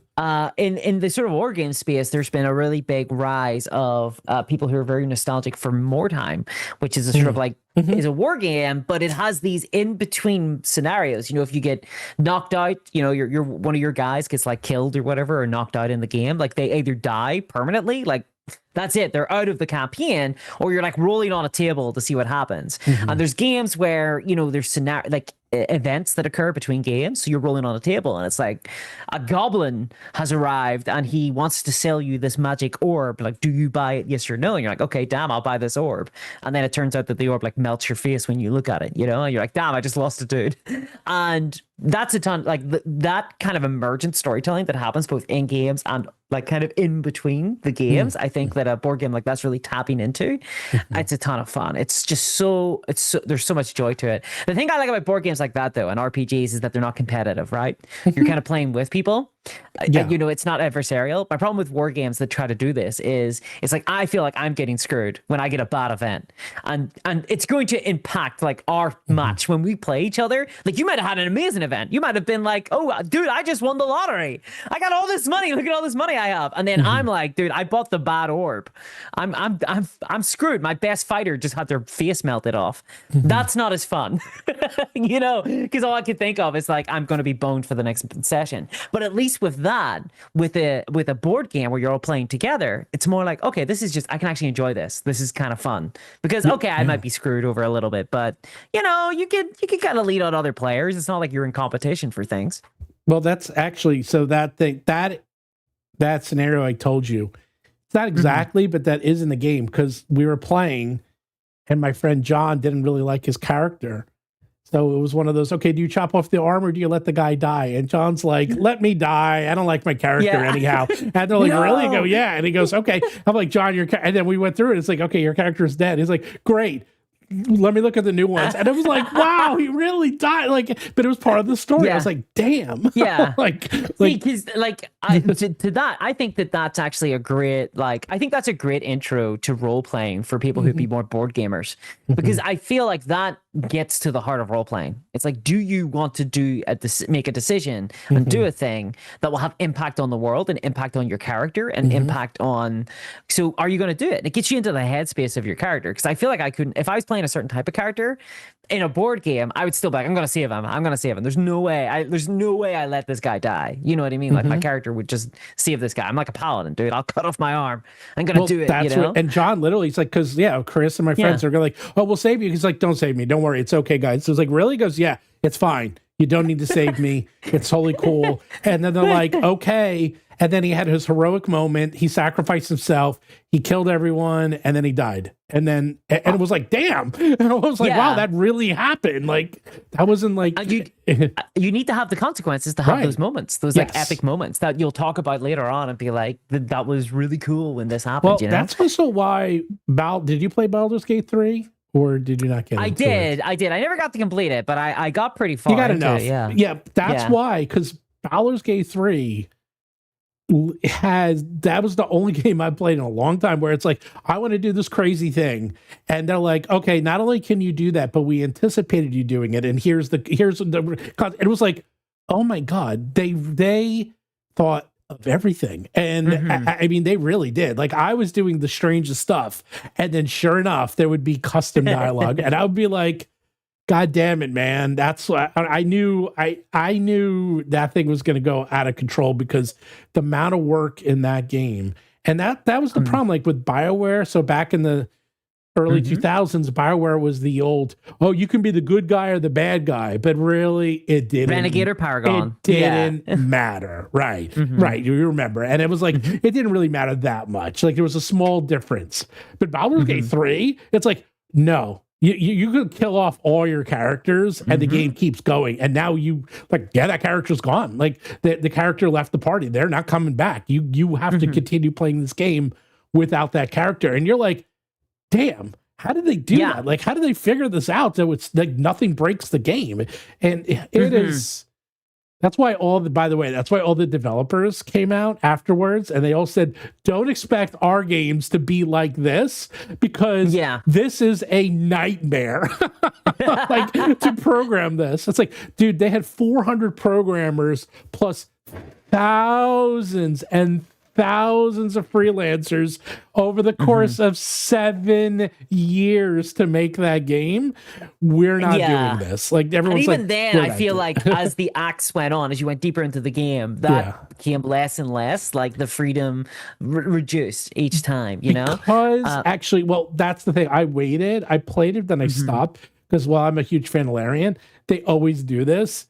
Their acts always get lesser as you go, because they put it out before it's totally done. So the secret is you got to wait a year or two. Yeah. And then the game is really done. So now the game, by the way, took them 2 years. Now it's done. Like, if you play it now, it's completely done, and there's a lot more freedom. I think that game was on. I think it was the best Dungeons and Dragons game for sure. Absolutely fantastic, and it nailed the feeling of playing D&D. I think that was like the closest video game has ever come. So I will tell you. My game, I'm going to do a video on this. My game of 2025. Are you a big video game player or not really? Yeah, I am. Yeah. Oh, you are? Okay, well, what was your favorite video game of 2025? Am I putting you on the spot or? Dawn of War Enhanced Edition. No, I don't know. All right, well, I'll go through mine while you think. So, Claire Obscura, everyone was giving it kudos. Claire Obscura Expedition 33. It's good, but as someone who's been playing video games their whole life, it's fine. I've seen this done before. Everyone was amazed. I'm like, I'm not that amazed. And it had a lot of kludgy stuff in there. I wasn't as amazed as everyone else. I think it's a very, very good game. It definitely was not even, I don't even, maybe my top 5. I don't even know if it's top 5. Hades 2. I hated Hades 1. I never stopped playing Hades 2. Hades 2 is fantastic, but so you hated 1, but then you bought 2? Because it was almost there, and I have my video game collection. You think this is big? You should see my video game collection. I have thousands. Your Steam library? My Steam library is gargantuan. Well, I also like to play. Okay, I might not play every TTRPG, but I play every video game. Okay. So like, it's like I play every video game. I love video games, but I find myself in the last like 5 years or so, I guess since COVID, I don't like keep up with like the newest games, and I find myself going back to the same games. So I think my game of the year was probably Age of Mythology Retold, which was like a remaster of a a 20-year-old game. Yes. Yeah. That's a very well. Age of Mythology was great, and then they just revamped it, right? Yeah, they did, and it was a brilliant remaster. It came out, and everything looked great. The graphics were fine. They were good. The voices, all the art and stuff like that, fantastic. And it works now on modern machines. It's super playable, and they're even expanding it now. They're like releasing expansion packs that add new civilizations. That was a great game. That one, it's exactly what you want. Yeah, great game. That's a great game. I could check that one out. I played the original, so. But maybe I love RTS games. Like, I'm a big fan of RTS games. So am I.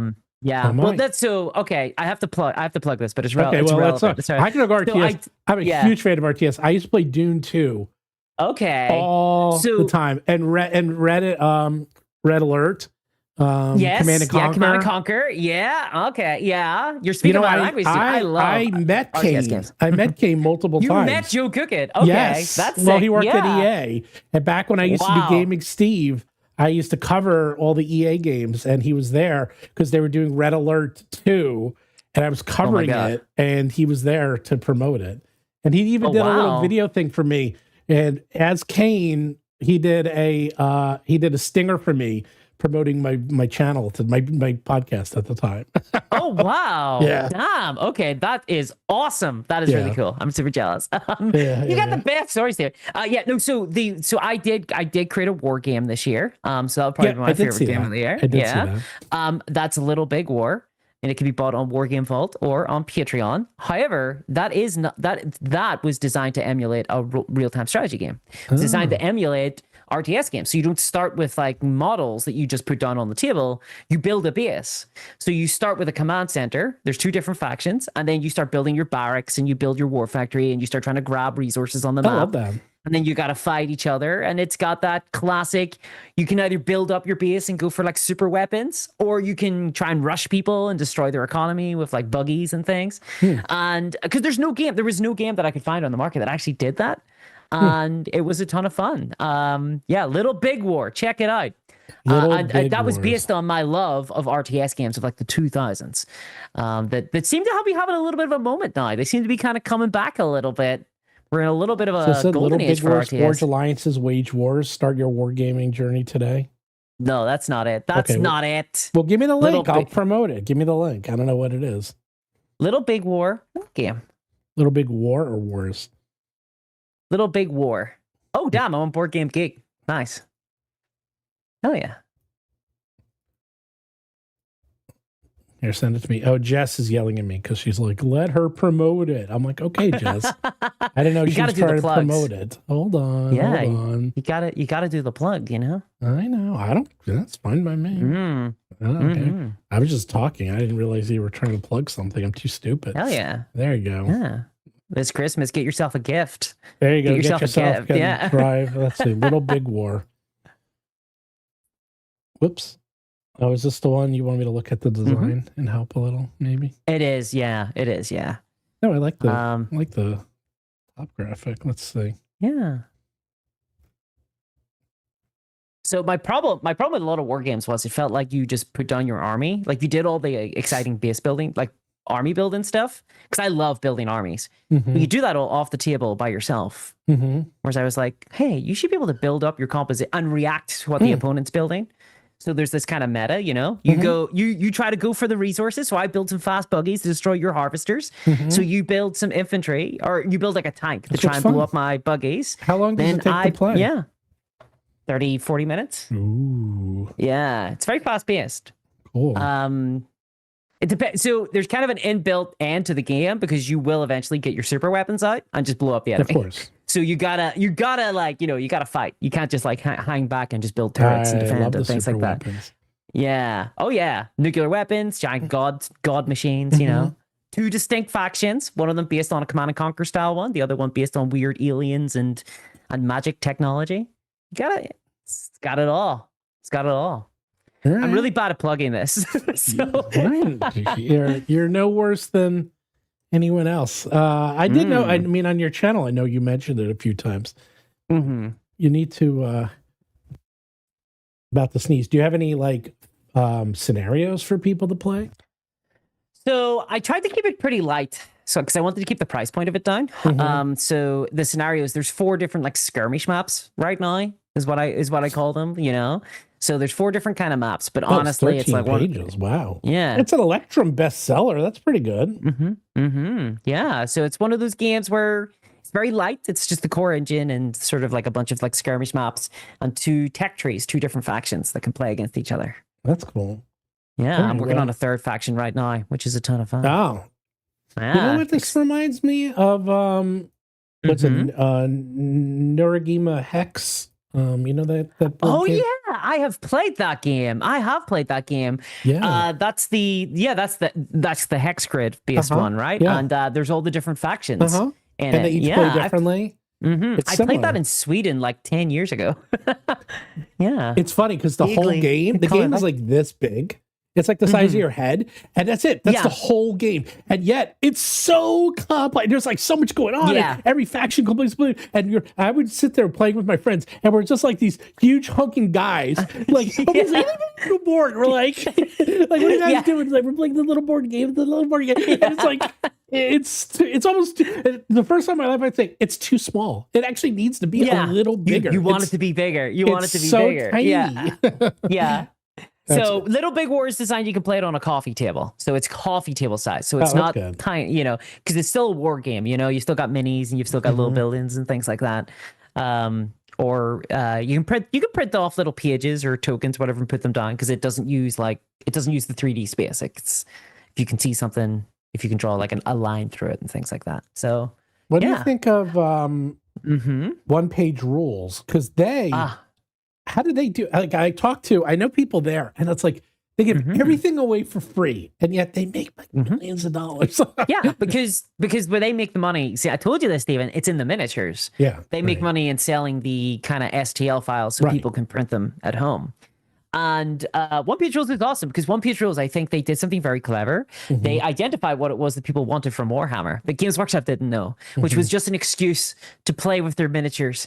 People just want an excuse. The game just needs. Smart. And the problem with Warhammer was that it was really complicated, and you had to buy loads of peripheral products, and it took loads of time, took hours to play.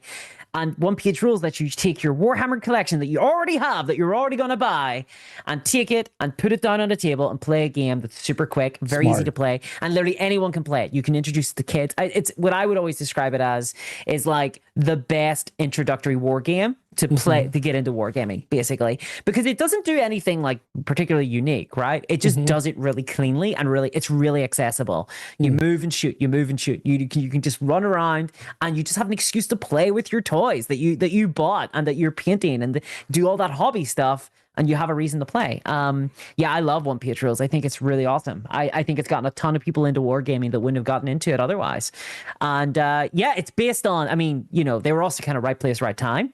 Where there was this big wave of people coming in to the broader hobby that were interested in Warhammer, but maybe couldn't afford Warhammer. And then there was also the hardcore audience who were buying 3D printers and wanted stuff to print, And One Page Rules just amassed a huge audience. So you could just use like your Legos if you wanted. You don't even need. Well, that's it. Yeah, you just need something to represent them. And the thing is, they give it away for free, but you're also incentivized to go to their Patreon and like buy into their Patreon so that you get all the content, like all of it. Because the stuff they give away for free is like the rules, but they also sell like more advanced iterations that have tons of like, you know, customization elements to the gameplay. And then they also give you a ton of value. I've never played it. I'd like to play it, but that I don't know. I don't know where or how I would get to play that though. Yeah, that's the problem I think with wargaming in general. It's like it's hard to get people like where do you get the space or time to play it unless you go to a store? Yeah, the cons in the States they play them like crazy. There's lots of people who play war games. So. Oh yeah, I mean don't get me wrong, I play a lot of war games. I bought a 6x4 table, so I've got a room dedicated for wargaming. I played a great war game. Oh, what did I play? What was it called? I know. Now you're excited. Well, I got to look at the picture. I got to remind myself. Okay. Here, wait, let me look at the picture. Describe it to me and let's see if I know it. I might know it. The picture. It was beautiful. Okay. It was like one of those like over the top, insane setups. You know, like that was just way too much. Here it was. It was. What was this? I'm trying to look. It was. Oh, it definitely was. Oh, it was it. Oh, it was Space Hulk. Space Hulk. Yeah, it was just like here. It was just. You could see awesome. Picture. Yeah, like okay, so it was Space Hulk. It wasn't like boarding actions or anything. Yeah, okay, it was Space Hulk. I love Space Hulk, and so yeah, and some of us Have you played Aliens? Like the Aliens game? Yeah. Another day. Yeah. Was it tactical? It's another day in the core. Yeah. Yeah, no, Glorious Day in the Core. Glory, Every yeah. other word in that is a quote from the movies of some kind. Yeah. Yes, of course I know. Because That's at the that to very me is beginning. like I could quote that movie. I've seen that movie Yeah. 500 times. I get every quote of that movie. It's like another glorious day in the core. Another Yeah. every feast is every day is a feast. Every meal is a feast. Yeah, Yeah. something like that. It's like the very beginning when he's talking. Oh yeah, it's great. Because that game is just is like an updated version of Space Hulk, I think. Oh, I love where Space Hulk. where you've got the little tokens and you're not sure of like what's gonna be there. And then Aliens does this really clever thing where you can bring as much equipment as you want, Right. but it forms this deck, and whenever you fire at aliens with your gun, you have to discard cards from this deck. So the less cards you have in your deck, the less ammo you have in the game. But the cards also make up your equipment, so you got to equip the cards if you want. You want grenades, you can take it from your deck and you put it on your. This is what happened with us. Yeah, it was like the same way, and I think Space Hulk is one of the best balanced games I've ever played. It's because it always goes the same. It's like, okay, I was playing, I was Space Marines, and the other guys. It was like 8 of us. I think it was like 4 and 4. And it was a huge map, and we all had to get around. And of course, we're just mowing them down, and everything's going great until it's not. And then you're like, uh-oh. And then they start swarming, and because they never stop. They never stop coming. So as good as you think you are, you get overwhelmed. You get overwhelmed. Right. That's the problem. It's like you really have to start strategizing. And that, by the way, my chaotic neutral tendencies of me going insane, boy, did it work well on that game, because I was like, all right, I am jumping up here, I'm throwing grenades, I'm laying down fire, like I'm going to ape shit. Like, I'm like, if I'm going down, everyone's coming down with me. Like, it worked. You want to break the game, it's a perfect game for that, right? That is the game to break, right? Because you can really go insane. And just by doing that, again, that's the mental part. Then the alien guys who were playing aliens, they were a little scared, because it seems like, wow, this guy's really, and like he just was going he's very into this. Right. Yeah. Like, he's very into this. And it was working, because I was like, that's right, I'm going to kill you all. And then you moved your character. But yeah, it was brutal by the end. I believe, we won, but it was one of the, and again, it was one of those barely getting, getting out, like barely, and not everyone lived, so. Yeah. But I played that at GaryCon. That's awesome. And you saw how big the huge table for 8 players. Huge table. Yeah. That's bring that stuff from wherever. Dude, I love cons. I really would. I absolutely adore them. But I love getting to see all the games and stuff. I think there's a real spectacle to that kind of wargaming, right? Where you get these big massive tables with these huge crazy terrain and things. It's rocking. Absolutely awesome. So at Gen Con every year, there's always people playing Star Wars, and you always see the full-size AT-AT walkers. Like, they're always playing the Battle of Hoth, and you always see, and they're like this big. And you're just like, damn. And you see the speeders, and everyone's like, yeah. Star Wars Legion, I assume, then, that is, yeah. I'd say the 2 I played 2 years ago, I played a game. I forgot what it was called. It's a game that's been around where you use Play-Doh. It's called like Blobomania or something. So you get Play-Doh. Oh yes, yeah, I've seen this. Yeah, and you have to make your Play-Doh character, and based on what you make is decided on what weapons you have. And I made this guy with a big mouth, and that's all he was. I used the whole thing and I made it, and then I gave him little missiles. I made little missiles, but I made a ton of them, and it was us versus 10 people, and I killed everybody except I came in second, but I killed 8 of the 10 people in the game, and then I kept eating them and getting bigger and bigger as I kept eating them. And then finally, there was only one person left, and the dice finally went against me. And I lost, but the eater became the eaten. Yes. Yeah. Well, everyone had to go through their backstory, and then I was like, Bob, that's his name, just Bob, and he just eats, and that's it. And Bob the Blob. Bob the Blob. I got a picture of him in here. Well, the funny part is, the person who was sitting next to me at the end, they didn't realize who I was, and then they're like, "Oh my god!" And they're like huge fans of the channel, and then they didn't even realize. That's awesome. Well, that's funny, because they see you in profile, and they didn't know it was me. And then he saw me head on. He goes, "Oh my god, you're Steve." I was like, "Yeah." Yeah, people look different in real life whenever you're. That's the thing. It's like they when do. You see them. They do. That one I liked a lot. I liked the Play-Doh, and the other one I played. this was a playtest, so I don't know if it ever came out. This guy was playtesting a game where you made Legos and you made your characters out of Legos, but every time they would lose their arms and their legs and then they would blow up. But every time they got, this was an interesting technique. They got slow, they were slow but strong when they had all their limbs. But as they would lose limbs, they would get faster and more nimble. And then everyone ended up having no limbs by the end. It was very... When they had no limbs, they got faster. And they were quicker, so it was well balanced. Oh, here's Bob. Okay. Here's Bob the Blob. Oh, yeah, I see Bob. That's awesome. That's awesome. It's like, oh, yeah, here's Bob eating. Some other guy made this, you can't really see it, but it's like this huge creature. And I just ate the whole thing. Oh, this was like a 4-way battle between me, the white creature, and then another orange and another purple. And it's just... Respect that. Yeah. See? There you go. So, I mean, that's like a role-playing game, right? It was. Yeah. In a way. But those are the type of...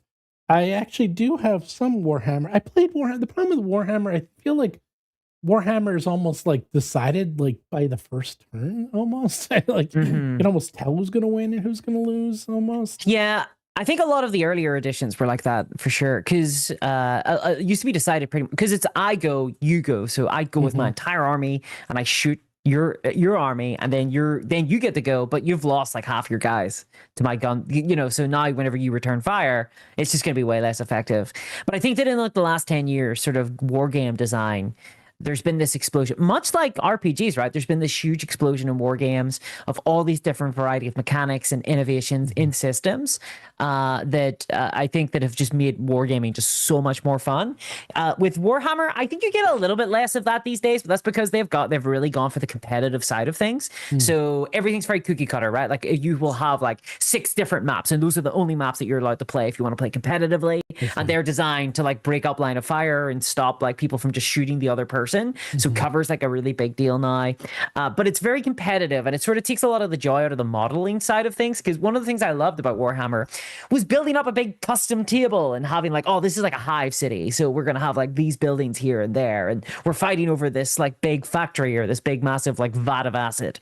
And see, because to me, I play a war game like a role-playing game where it's like, okay, here's the story, right? We're here at this location, you want this thing, I want that thing, we're gonna play, and here's my character, like this is my Inquisitor, he's named like Lord Blobby Blah, and he is, and so it's kind of like there's this narrative element to the game. But these days, Warhammer, you don't get that as much. Now it's like, okay, we're going to play our command cards.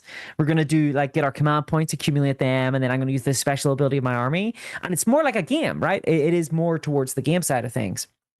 But I think it's just my love of role-playing games that I love that side of it. It's kind of funny because like Warhammer's origins was trying to be a role-playing game.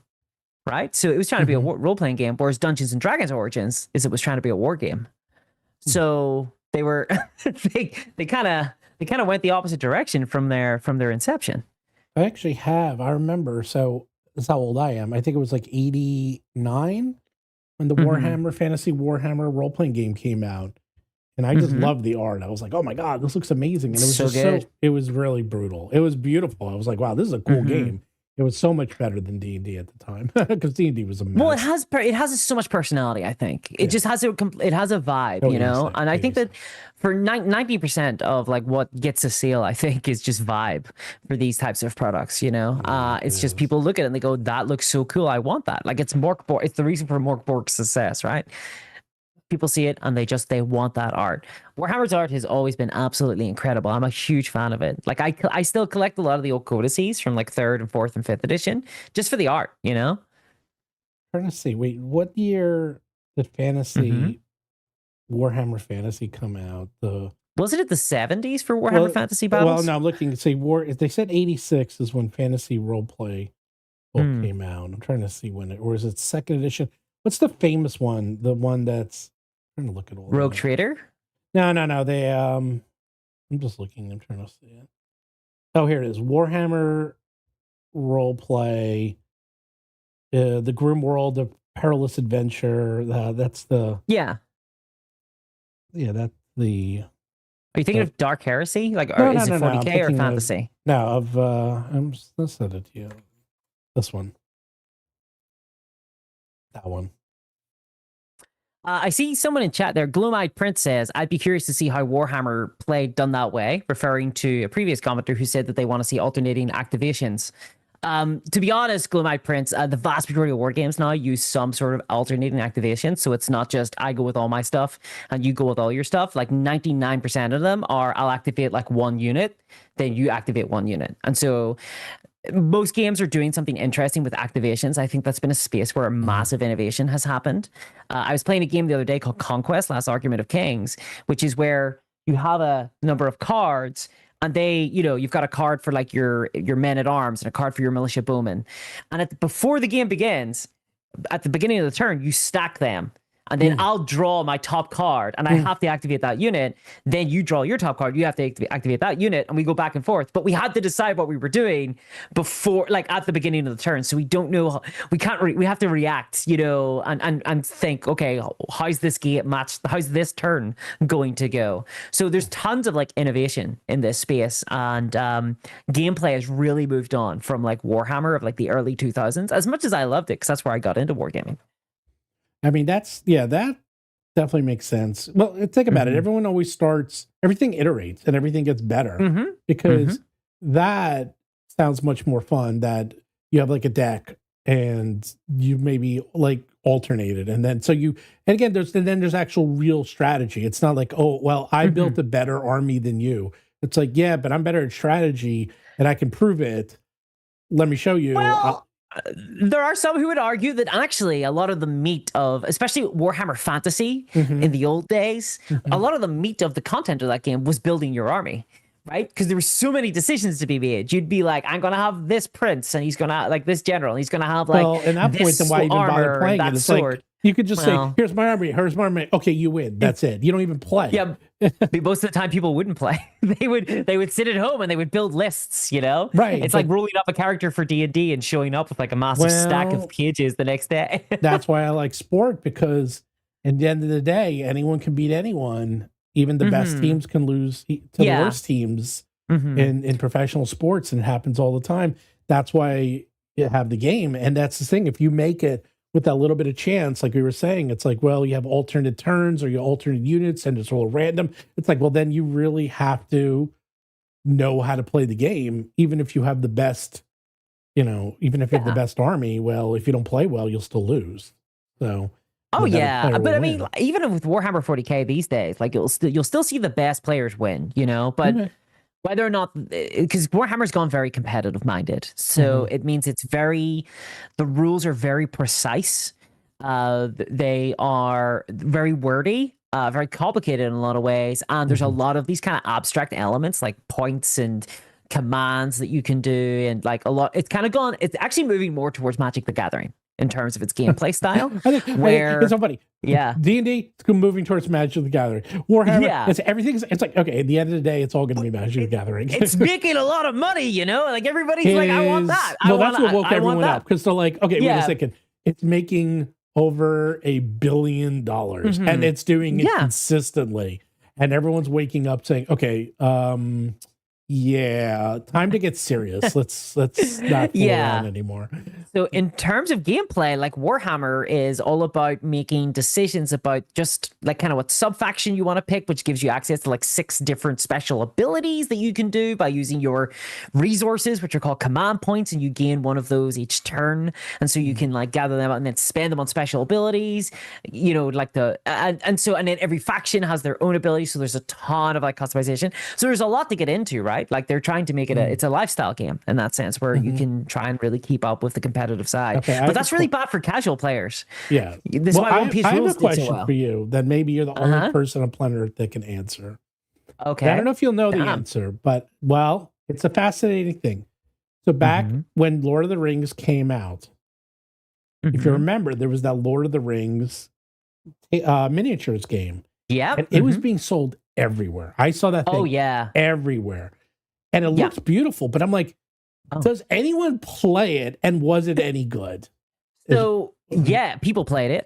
So at that time, the Uruk-hai kit. So there was like a box you could buy of like the Uruk-hai fighters. Yep. They were the only model kit that Games Workshop have ever sold that outsold Space Marines. Oh, okay. Like that outsold tactical I Space saw Marines. it everywhere. So for a while, I was in for a Barnes while and there, Noble. it was big. Everywhere, like any store you went to, and I was just like, "Damn!" Like what is Barnes and Noble? I'm like, they don't have miniatures, but they were selling Lord of the Rings starter sets, and I was like, "Okay."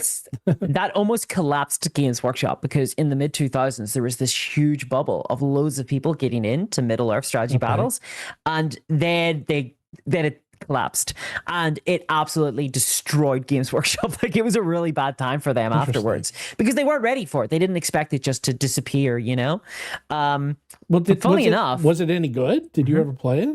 It's probably their best game they've ever made. Wow. Yeah. All right. Yeah. That's So impressive. like it probably is. Honestly, it's that or modern Age of Sigmar, to be honest. But yeah, so like Middle Earth strategy battles game, it doesn't play like any of the Warhammer games at all. It's a completely different style system. Still uses a D6, but it has different stats. It has a different format, has a different structure. It is a more cinematic game. You duel people. It's very cleverly designed. It's so whenever you attack somebody, they roll as well. So you both roll a d6, and you roll a number of d6 equal to your equal to your attacks. And then ties are won by the guy who's got the highest fight. So you're just rolling d6s trying to like defeat each other, and everyone pairs off. So you can have Aragorn fighting like 3 Uruk-hai, and he'll be able to beat them. You know, it's a lot of fun. It's honestly, if you haven't played the Middle Earth strategy battle game, I would really recommend it. I'm a big fan of it. It doesn't play like Warhammer at all. It's completely different and way more. It's great. So they do a lot of books for it that are kind of designed. Like there's the Quest for the Ring Bearer, which I think is a lot of fun. Which is wait, no, that's something else. It's like the Ring Bearer's Quest or something, and it you basically get to create your own fellowship. So you make your own fellowship. You can, instead of Gandalf, you could have Saruman, and instead of Bill the Pony, you could have Wormtongue. And they'll be your fellowship. And then you go through a bunch of scenarios, which is like being chased by the Nazgul, trying to escape the Shire, going into like Bree. Like you follow the Lord of the Rings, but when people die, it's permanent. So if you lose like Boromir at the Bridge of Khazad-dûm, like he ain't coming back, like he's gone, and it's a ton of fun. So yeah, if you're a big fan of Lord of the Rings, definitely try to get a game of that in. Like the Fellowship are a faction and they're a ton of fun to play. You can fight like hordes of goblins as just like Aragorn and Legolas and stuff. Yeah. So you were saying something happened. What happened to Games Workshop? Would almost put them out of business? It almost put them out of business because the bubble. Right. So they were selling a ton of kits. They were selling all these Uruk-hai kits. They were selling all this like Lord of the Rings stuff. And then like in the mid 2000s, the whole Lord of the Rings thing, it sort of died. Yeah, it ended. And so all those sales went away and the game basically collapsed in on itself. But that was a huge revenue stream for Games Workshop. I think at the time they'd been using that money to open up stores. And so there was this collapse in the retail for them. And so they ended up having to close down a ton of stores. They had to make a lot of, and they were, people forget this, but before like 2018, 2019, Games Workshop have constantly been at risk of bankruptcy. They've been teetering. Like people look at the stock of them now and they look at the sales and all the reports of the billions of dollars that they're making. But Games Workshop have always been a very precarious company because they're selling miniatures. It's a very niche thing to be doing. And they also have a really risky business strategy, which is that they invested in retail space. They have physical stores and locations, and it to be fair, it is a product that benefits from that. And yeah, they sell really incessantly, but that's always been really risky for them. But then in the 2018, 2019, the game, Warhammer it did that thing where it penetrated through the noise, the niche market, and became mainstream. It got a huge audience of people into it, and I think it was the States. I think it was Americans found out about Warhammer, and the Yanks love it. You just can't get enough of the Warhammer, Well, you just can't get enough of it. Yeah. Well, what do you think of the mini series or the Amazon series? You think the Amazon series? Yeah. I'm hopeful. I'm looking forward to it. I'm cautious. I think though that it will, like, if it does well, Games Workshop are set for a long time. Oh, I yeah. think If that it does will well, create a they're huge, just, yeah. huge audience. I mean, Yeah. like Forget even it. the Fallout show, like I the was about to Fallout mention miniatures game Fallout. did really well. No, that well, you know. yeah, that basically brought Fallout 76, which was always like, it's launched, it was terrible, everyone hated it, and that show single-handedly brought it back from the dead. Yeah, it saved that game. And not that Bethesda needs saving, but they were already making millions and now they're making billions. You know, it's like. But I think that this the Cavill show could be the Stranger Things of Warhammer. Definitely, you know, like it could be absolutely huge for it, which is good and bad. You know, because I feel like Warhammer has a similar issue with D&D, right? You get a lot of people in Dungeons and Dragons these days complaining about the direction of, like, I guess the aesthetic and the tone of the product. With Warhammer, it's kind of similar, but it's in a more subtle way. So it's not subtle at all. I think they would have. Are they going to have to pacify it and make it less gritty and nasty? Well, they've already done that though. So this is my problem. Yeah. So the vast majority of people who are into Warhammer these days do not understand that the Warhammer they're getting into is a different iteration of the franchise. So in like 2016, it changed. So 99, I would say that like most people who are playing Warhammer today are recent converts who got into the kind of like setting and the game in like the last like 5-6 years, and they're playing a version of it which is more about kind of soap opera, larger than life characters. It's about Space Marines and the Horus Heresy. It's about all these named guys, and like, you know, you got the Primarchs and all this stuff. People love it, but it's completely different from my Warhammer used to be. It's not my Warhammer. The Warhammer I was in was the Horus Heresy was this ancient legend that no one knew anything about, and like no one knew any of the characters, and it was all about you creating your own guys and building up your own army and your own iteration and playing games. Now it's about build no customization of models. You don't get to customize your models anymore, because it used to be you'd get like a box and you get tons of options. What weapons? What am I going to do? Now it's like a pre-made pose. You don't get options.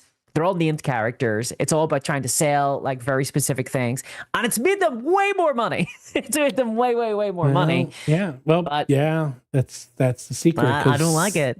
I know, but that's the secret. I know, that's the problem. It's like everything. My favorite quote of all time, it's the Oscar Wilde quote. The only two tragedies in life is wanting something and then getting it. it's like, oh, I want Warhammer to be popular. No, not that popular. You know, monkey paw curls. You know, everything's that's exactly right. Well, because to modernize it, they have to simplify it. They have to adjust it. They have to make it more acceptable to modern audiences, which means you have to have characters that you can follow. You can't just, you know, have that was so back in the day. I've said this a million times. Magic the Gathering, when they went to Hollywood, they wanted to try to sell Magic as a series, and they said, well, you can't because there's no characters. So that's why they invented Planeswalkers, so they can sell Magic as a series. That's something to latch onto, basically. You have something to latch onto. And that's where Planeswalkers came from. And that's why you have that in Warhammer, because you're going to need characters. And if you don't have characters, then you don't have a series or a show, which is fascinating because Fallout has Fallout is a series. So I didn't see season 2 yet. Season 1 I thought was really good. I thought it was really well done. Yeah. And plus I love Walter Goggins, and the world is really good. Plus it looked good. It looked like how you imagined it looked. And if they can do that with Warhammer, can you imagine? That would be really good. I just don't want it to be focused on Space Marines, but I know it will be, because it has to be, because that's what 99% of people want. Yeah. I mean, from a budget point of view, Space Marines aren't human. Well, they're not you know human. what I meant. They're humanoid. They're played by humans. You know what I mean? I would like it to be from the perspective of humans. I'd like Space Marines to be more of a peripheral force. I'd like to follow like an Inquisitor or something, you know? Yeah, but they will definitely have orcs, or they'll have some main. Dude, it's going to be market tested out the wazoo. They'll figure out what they can do, what the budget is. It's all based on, you know, budgetary reasons and stuff. But they could have one or two main characters, like Walter Goggins plays the Ghoul. And Yes. he looks great as a, it's like, obviously he's like, well, that's a perfect balance between, okay, he's not human, but he's not an alien either. He's a ghoul and he looks it and it's cool as hell. To be fair, that's what Space Marines are. They're not human, but they're not aliens. You know, Right, they're right. they're superhuman creatures. Well, they're monsters. Well, maybe they'll do that. Transhuman, Maybe, you know? Well, maybe they will make them bigger and like. Well, maybe they gotta be. Yeah. They'll do the Lord of the Rings thing where they're like, what are they, like 7 feet tall, 8 feet tall? They're like massive, right? So they'll have to always have like towering over everyone if they go to humanoid worlds and stuff. So I want them to Peter Jackson it. Use perspective. Come on, Cavill. Be brave. No can. CGI. Yeah. Have people on their knees, in scenes. Have all the humans on their knees looking up at the space race. They actually will. Well, now it's a lot easier to do force perspective because it's all computer controlled. So they can do it. It's gonna be all green screen. Yeah. Yeah. It's not as hard as you think. That's unfortunately, it's getting so easy to do everything in computers now that it's not even worth it. Like they might do it once in a while, but it's cheaper. It's cheaper not to do. Oh, of course. I was joking. I do not expect them to Peter Jackson it from Peter Jackson it doesn't Peter Jackson it anymore. No, he doesn't. The Hobbit was entirely CGI. Well, the best example of this was Mad Max. So Mad Max, the first one, which was done in 2015. I love that movie. That movie's fantastic because it was physically done with CG enhancements. So when Furiosa came out, I was really excited to see that. And I could tell right away, I was like, this is not real. It's all fake. And even they were like, because A, insurance is too expensive. They can't do it. And B, there's just the people who know how to do that don't exist anymore. Like it's just becoming a lost art. Oh, damn. Yeah. Oh, well, think about it. Like people who physically know how to do squibs or physically know how to do firearms and stuff. It's like, like no one's done that in a movie in 10, 15 years. Like, so it's all done by computers. So we don't have, it's getting lost. All physical. They need to hire all those Terrifier guys. Go to the kind of like the horror section and get those dudes back. Have you watched those movies? Yeah, I've seen Terrifier. Yeah, I'm a big horror fan, so I've watched a lot of. I love horror movies. Yeah. I will give you. Here's my Christmas present to you. Okay, give me. Oh yes, my goodie. Okay. All right, I will give you a movie to see if you like horror. This is for everyone out there. It's called. Hold on. I'm trying to remember the exact name. Oh, it's called Bad Step. Is it Bad Stepsister? Is that it? Hold on. I think I've seen this one. Have you seen that movie? Did you see Bad Stepsister? Might be a different one from the one you're thinking of. Yeah. Oh, sorry. Ugly Steps. I've seen a different one. Then The Ugly Stepsister. Horror. Came out this year, and it's told from the point of view. It's Cinderella told from the point of view of the ugly stepsister. Yes, I love it already. And perfect. If you remember that movie, and the story is pretty insanely brutal because, like, you remember at the end, like they're trying to get their feet into the slipper, and the only way they can get their feet is to cut off all their toes. Well, they show all that. They show all. Oh, Jesus, that's horrible. Nasty. And this is your recommendation, Stephen, is it? Hi. It is disgusting. Here's the exact. It's like, here we go. It's a Norwegian body horror retelling of Cinderella that focuses on one of the stepsister's extremely grotesque transformations to win the prince's love, featuring intense makeup, surgeries, and self-harm. Lovely.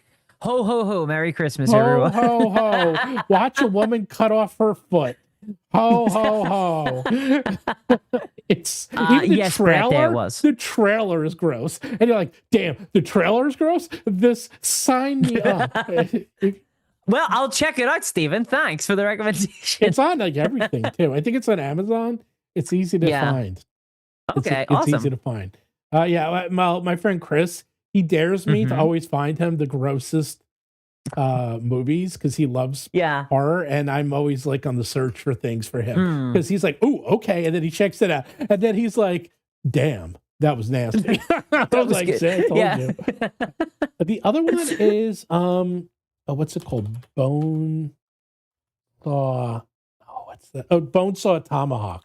Have you seen that one? Oh yes, I've seen that. I've seen that one. Yeah, that one Okay. rocks. Yeah, that's awesome. That one is nasty. Mhm. Well, that's kind of like, because that has that's the same thing as the Terrifier, where they cut the person, they vivisect the person nastily. Mhm. That one is gross. You know, Steven, Mickey they're gonna hit us. 17? Did I say Mickey 17? Mickey 17 sucked. That movie sucked. I hated that movie. It was so not good, by the way. I liked it for the first 2/3, and I thought the last third was a bit too. Well, like, that was it. It was supposed to unrealistic. It was like, what is this movie trying to be? Because like, Yeah. part of it is like they're trying to do a love story, and then that goes away. Part of it is a rebellion, and then I'm like, what the hell is what's going on with this movie? Can you just tell me a story about clones doing crazy stuff? That's all I wanted to see. I just wanted to see crazy clones doing crazy clone stuff. It was none of that. It was so blah. They're gonna be so angry with us in the comment section, you know, because they won't know when to click the main topic starts now. They don't know what time to put it on. Have they not watched my show? That's all I talk about. So, by the way, back to my game of the year. All right, we got Moon. Moon, by the way, similar. I like Moon's okay. Moon's a little brutal. That's also that. I haven't seen Moon. It's all right. It's all right. It's worth seeing once. It's good. It's basically, well, I'd ruin it. I won't tell you anything, but there's clones and stuff, but it's good. It's good. It's one of those. It's cool. I watched it once. I'll never watch it again, but it's worth seeing once. Let's see, a whole bunch of games I played. Endless Legend 2, that was a great game. Kingdom Come Deliverance 2, really good game. A little too slow for me, but it was fun. Clair Obscur Expedition 33, fine. It was good. It was great. It had parts, but I've seen it done before. I wasn't as impressed as other people.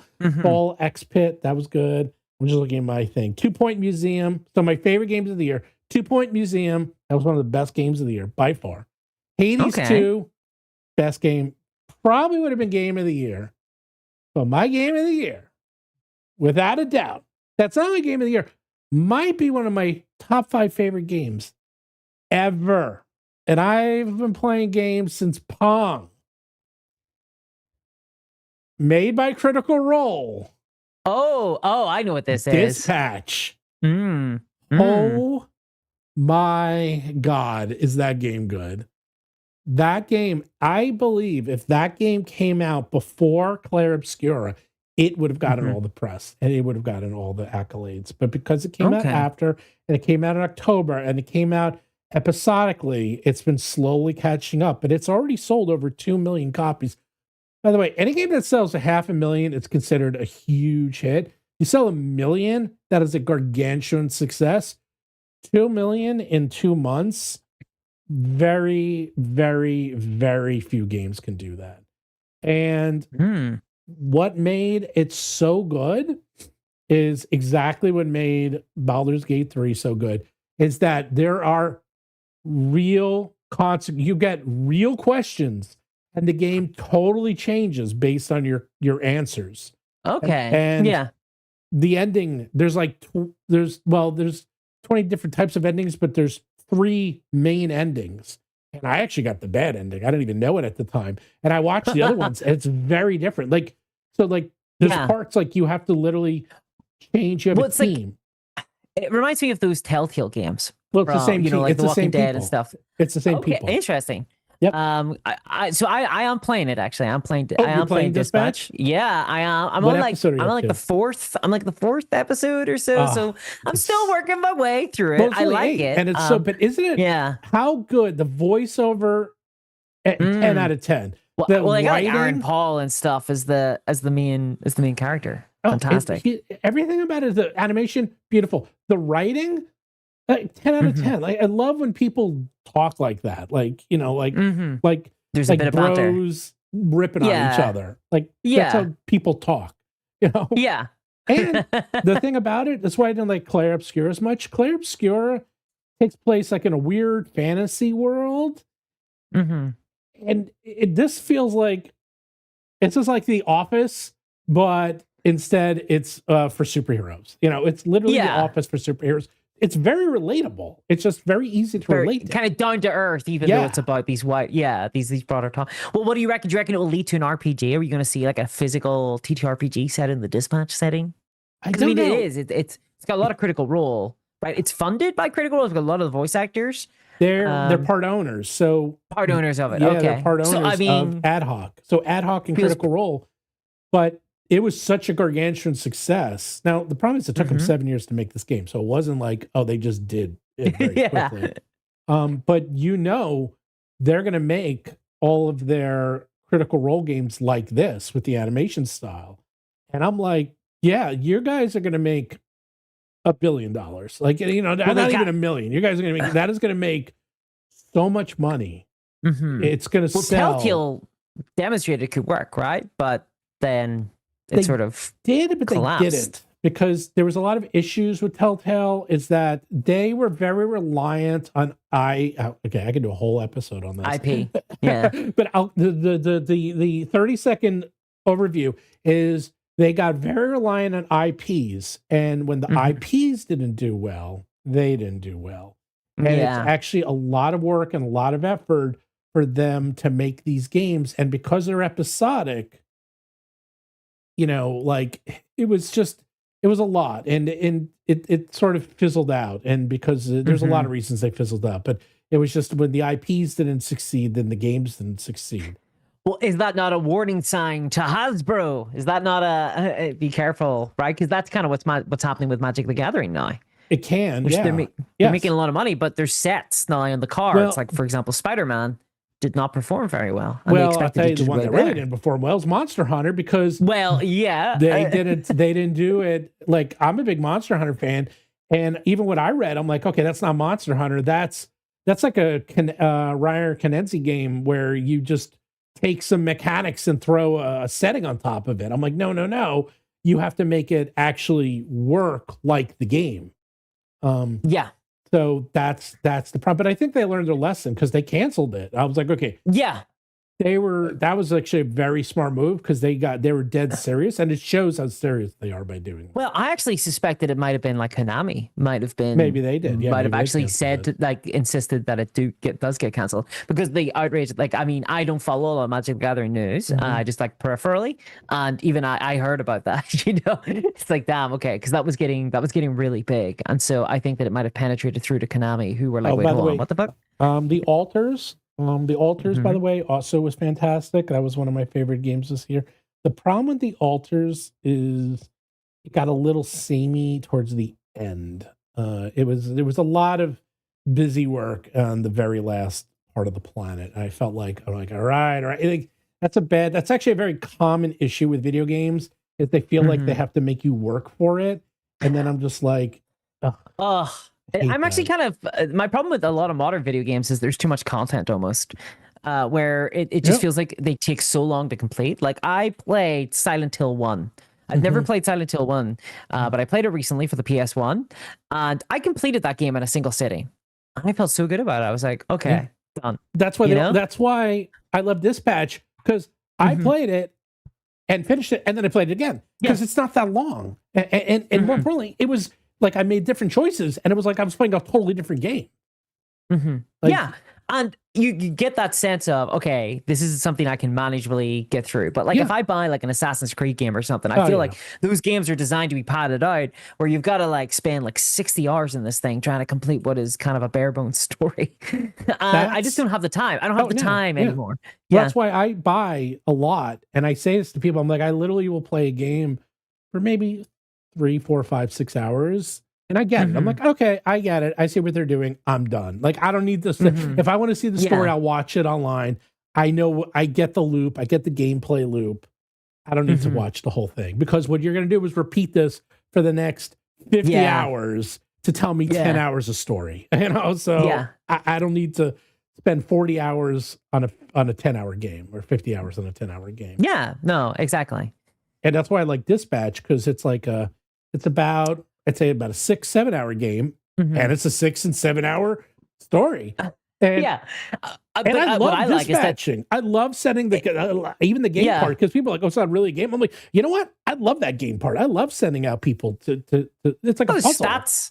you can upgrade people's stats and things, and you find their special abilities. Well, there's combos too. Yeah.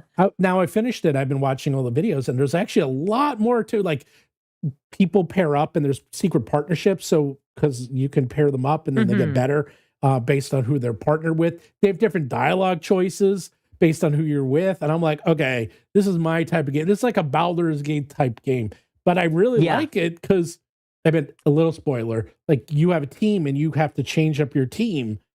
And it's not like, oh, you don't really have to change up your team. No, you have to change up your team. And if you don't do it, the game will do it for you. And the game is very different based on, like, it's a totally different game. It's not like, oh, you fake make a change. It's like, no, the game is completely different based on your decisions.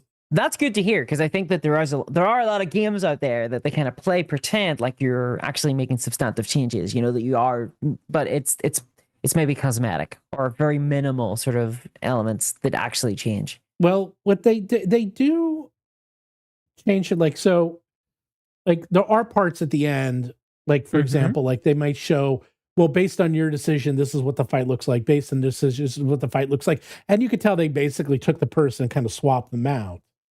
But A, that's fine because the story still makes sense. And B, they changed the dialogue and they changed the fight and they changed the reactions of everyone based on the characters. So it's different. It's not like we literally took exactly the same stuff and just changed their name. It's like, no, they recorded new dialogue choices and they made new animations based on who was in your character. It was great. It's great. I strongly recommend everyone to get it. If you have nothing to do over the Christmas holidays, there's 8 episodes. Each episode's about 40 minutes long, and you can finish the game in 1 or 2 sittings if you really want to. Or you can play one. What I was doing is I'd play like two sessions and then stop and 2 and 2 and 2, and then the ending is so good. I love the ending, and I was just like, oh my god, it's so good! I got to play it again. Well, I'm looking forward to getting to the end now. You're getting hyped up about it. Matt, Critical Role though, like, they're on fire right now. I know, and Matt Mercer's the bad guy too in Dispatch. That's the other thing. Is he? Yes. Oh, damn. Okay. Yeah. Well, that's all. Really excited. Yeah, it's Laura Bailey's in it. Matt Mercer's the bad guy, and Matt Mercer's really good at playing bad guys. He's really good in it. Well, if you've been watching the new, like, the latest, I have like, not. Critical Role, he kind of turned a lot of heads, I think, because he came in as a player and was acting quite disruptively, a little bit like a Stephen Glicker, throwing a lot of curveballs to the party and the GM and things like that. So that's what you got to do. Sounds like a player. It keeps things interesting. It keeps fun, It keeps it fun. But Critical Role on fire. 2025, I think, has been the year for Critical Role, at the expense of Wizards of the Coast in a lot of ways. I've not been watching it only because I can't take 4 hours. Yeah, I know what you mean. Yeah. And isn't it like a lot? It's almost like, it seems like it's a 4-hour show, but 2 hours of playing or 2.5 hours of playing. I'm like, just show me the play. Can you just cut out all the chit chat and crap? That's like, I just want to see them play. And I don't know. I can't.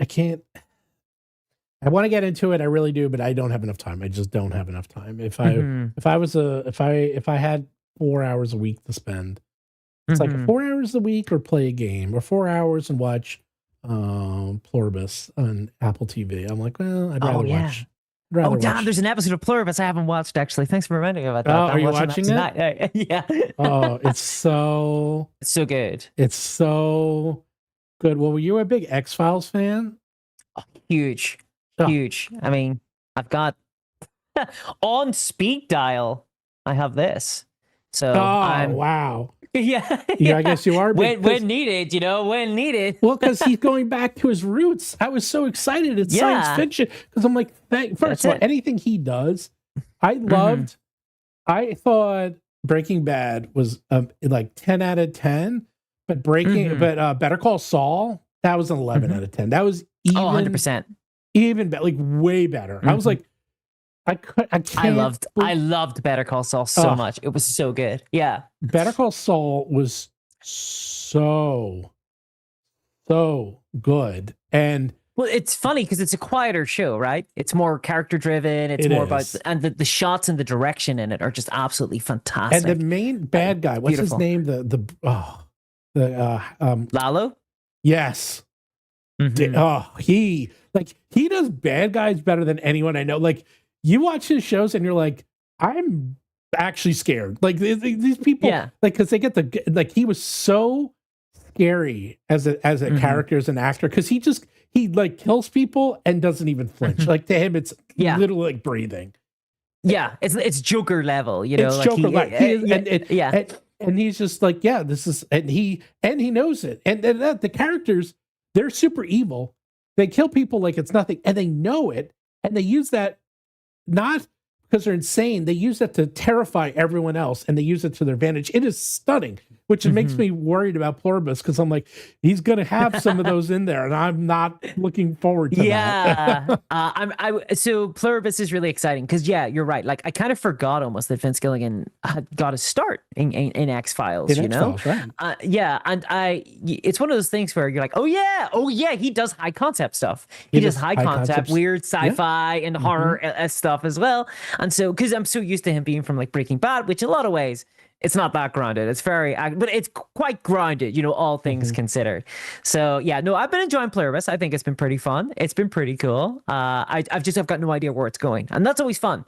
I think that Vince Gilligan said something that actually should be something that Hasbro, and I guess like it speaks to what we've all been talking about today, and I think we're talking about a lot, generally speaking, a lot of our own content, which is that Vince Gilligan said Pluribus isn't based on anything really. It's a new story. It's not a remake. It's not a remaster of anything. It is a new story because every generation deserve to have their own stories. They deserve to have new things made for them. And it feels like today in the current landscape, everything has to be an existing IP. Everything has to be based on something that's come before, because it's true. Because executives, the current system as it is, they're too afraid of taking risks on things that aren't guaranteed hits.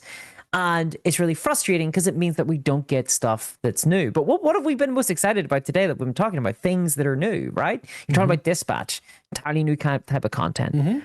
Pluribus, entirely new, you know, show. Like, it's. Pluribus, I'm just looking it up. First of all, he can do anything he wanted. But he got, like, this is the thing. He was right. He didn't have to bring an IP to like Apple, right? Because it was Vince Gilligan, so he could get away with it. And I'm so happy that he did do something new rather than just, you know, kind of try to remake a show or something. Because we get so much of that now. Well, I mean, like, let's be honest. Like, another season of Stranger Things. We're getting. I love Stranger Things though. It's so. But there's good. shows like that, Derry and stuff, that are just all everything. I love. Did you watch it? Welcome to Derry. I did. I loved it. I thought it was interesting. It was a glorious mess, but I loved it. For me, I love Stephen King, so I grew up. I grew up reading Stephen King, so I love Stephen King stuff. You know, one of my favorite authors of all time. I've read every book of his. I've read every Stephen King book. I haven't read every book, but I'm a big fan. I especially love his short stories. This is how old I am. I took a class on Stephen King novels. Oh, and in the class, they said, okay, and we had to read certain novels and certain short stories of his, but then they said, you're allowed to read any other book of his. You have to read it from beginning to end and finish it and do a report on it. And I said, I'm going to pick out his brand new book that just came out called It. And everyone in this class thought I was insane because I was like, because back then no one put out books that big. I mean, now I read those like nothing, but it was like, Steve, you're insane. Look at the size of that book. It is so nuts. And I still remember. Brought to you by cocaine. But that book, okay.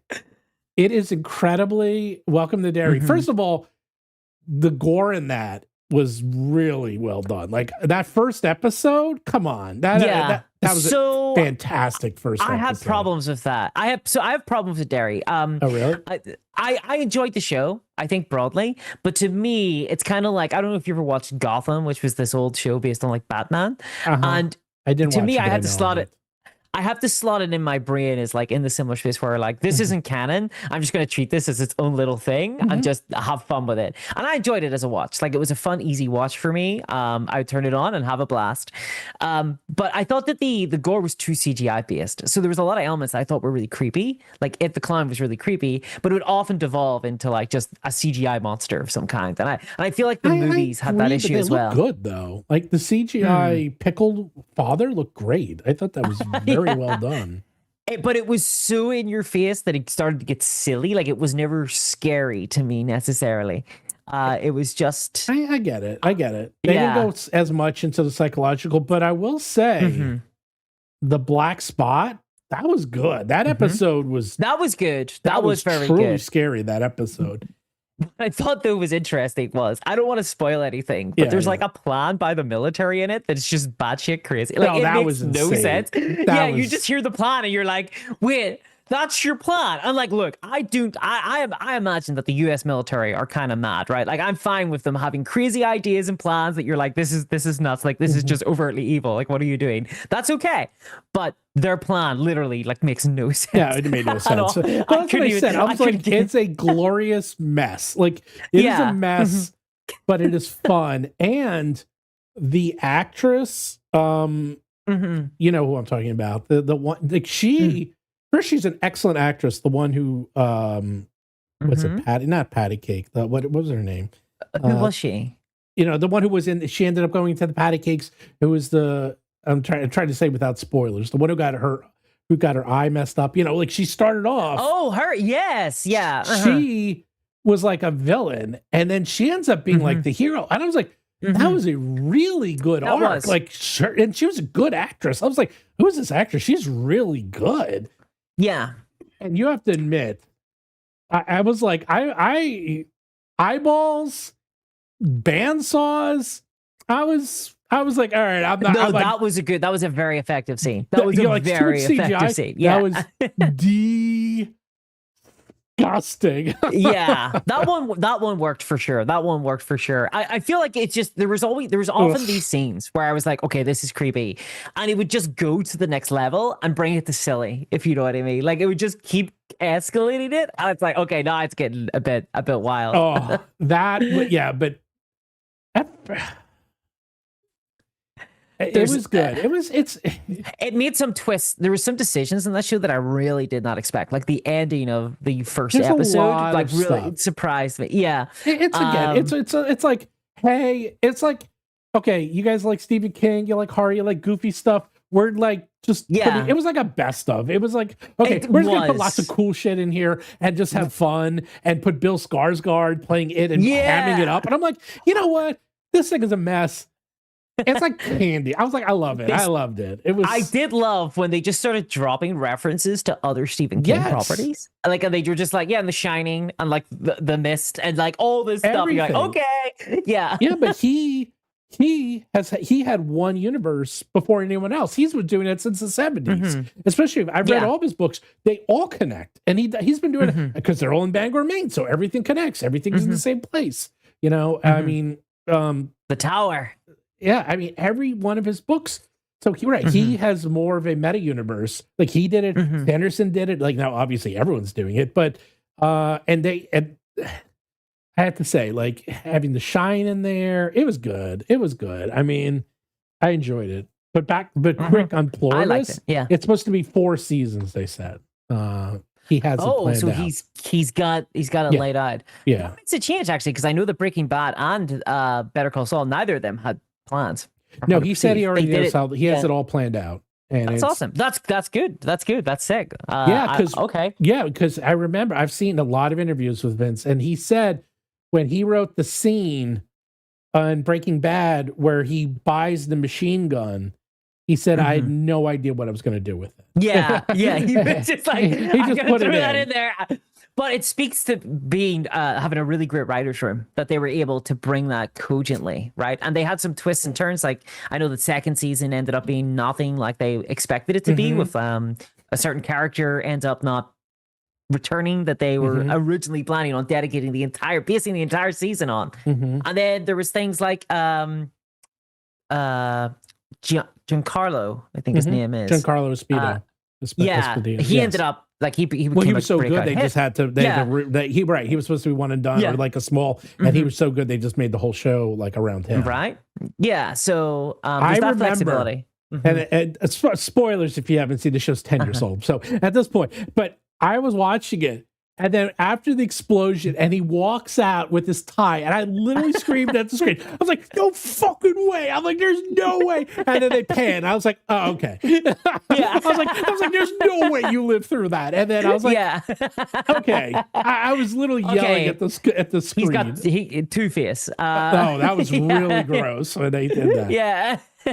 I love that show. Well, I love the show because it showed it from every point of view. It shows it, okay, here's it on the street view, and then here's it at the manufacturing view, and then here's it, and then they even go to like, okay, how does it, the chemicals, and how does this get processed? And then they went to like the corrupt corporations, and I was like, wow, this is so fascinating. It's almost like The Wire. It was very similar to The Wire.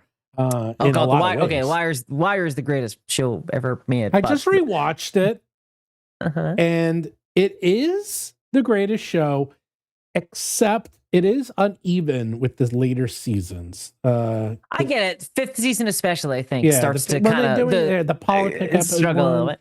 Yeah, and they're doing the paper one, the politics. It was like, and also it's not as good now. Yeah, it's a little dated. That's the other problem. It's okay. Like, it's the thing I love about it is that I think that it has a real point of view, and it's the only show I've ever watched that made me actually think of, like, it changed my mind about how systems work. Right? Don't get me wrong. Yeah, like. The old joke is, and the Family Guy did a joke on it. It's like, have you not watched The Wire? It's like, you haven't watched The Wire. It's like the greatest show of all time, except for perhaps great Breaking Bad, but this is also one of the greatest shows of all time. It's like, that's what everyone's go-to is like, you haven't watched The Wire? The Wire is the greatest show of all time, except for maybe Breaking Bad, which is also the greatest show of all time. That's what everyone says. And I'm like, yeah, that's pretty much. There is a reason why people say The Wire, though. there is a reason. Well, because they were the first. And what made it so fascinating is that it took half the first season just for them to get their team together. And half of the people didn't even want to be there, and then they had to fire them and get rid. I'm like, no one does that. Like, no one shows the pain in the ass minutia of just doing the day-to-day stuff of just It's so relentlessly live. It lives in the real world. It's so relentlessly living in the real world. Yes. Yeah, it's I excellent. do like that. I like The Wire. Well, we are on the same page. So, okay, Wire is one of the greatest shows of all time. Breaking Bad, Better Call Saul, I think it's better than Breaking Bad for various reasons. I think it's a more cohesive, much more cohesive show. But I will. All right, let's see if you know this one. You are, and now we can test each other. So, okay. The end of Breaking Bad. Did you see what he did? And very few people know this, but I do like this. He did the Dickinson ending for Breaking Bad. So do you know with Great Expectations? Do you remember or know about this? So Great Expectations was released every week so what you do is each chapter was released in the newspaper and people would buy the newspaper to read Great Expectations. This was common back then. So what would happen is the serials. Serials, right. And the ending he wrote for Great Expectations, everyone hated it.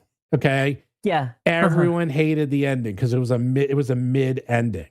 And so he's like, and so many people wrote to the editors and they're furious. And he's like, fine. So he wrote 3 endings. And if you read it, here's the ending that everyone's okay. Here's the happy ending where everything is great. And then here's the ending thing where everything is terrible. And he literally said, choose the ending you like. Okay? So that's what happened. And Charles Dickens, pretty genius.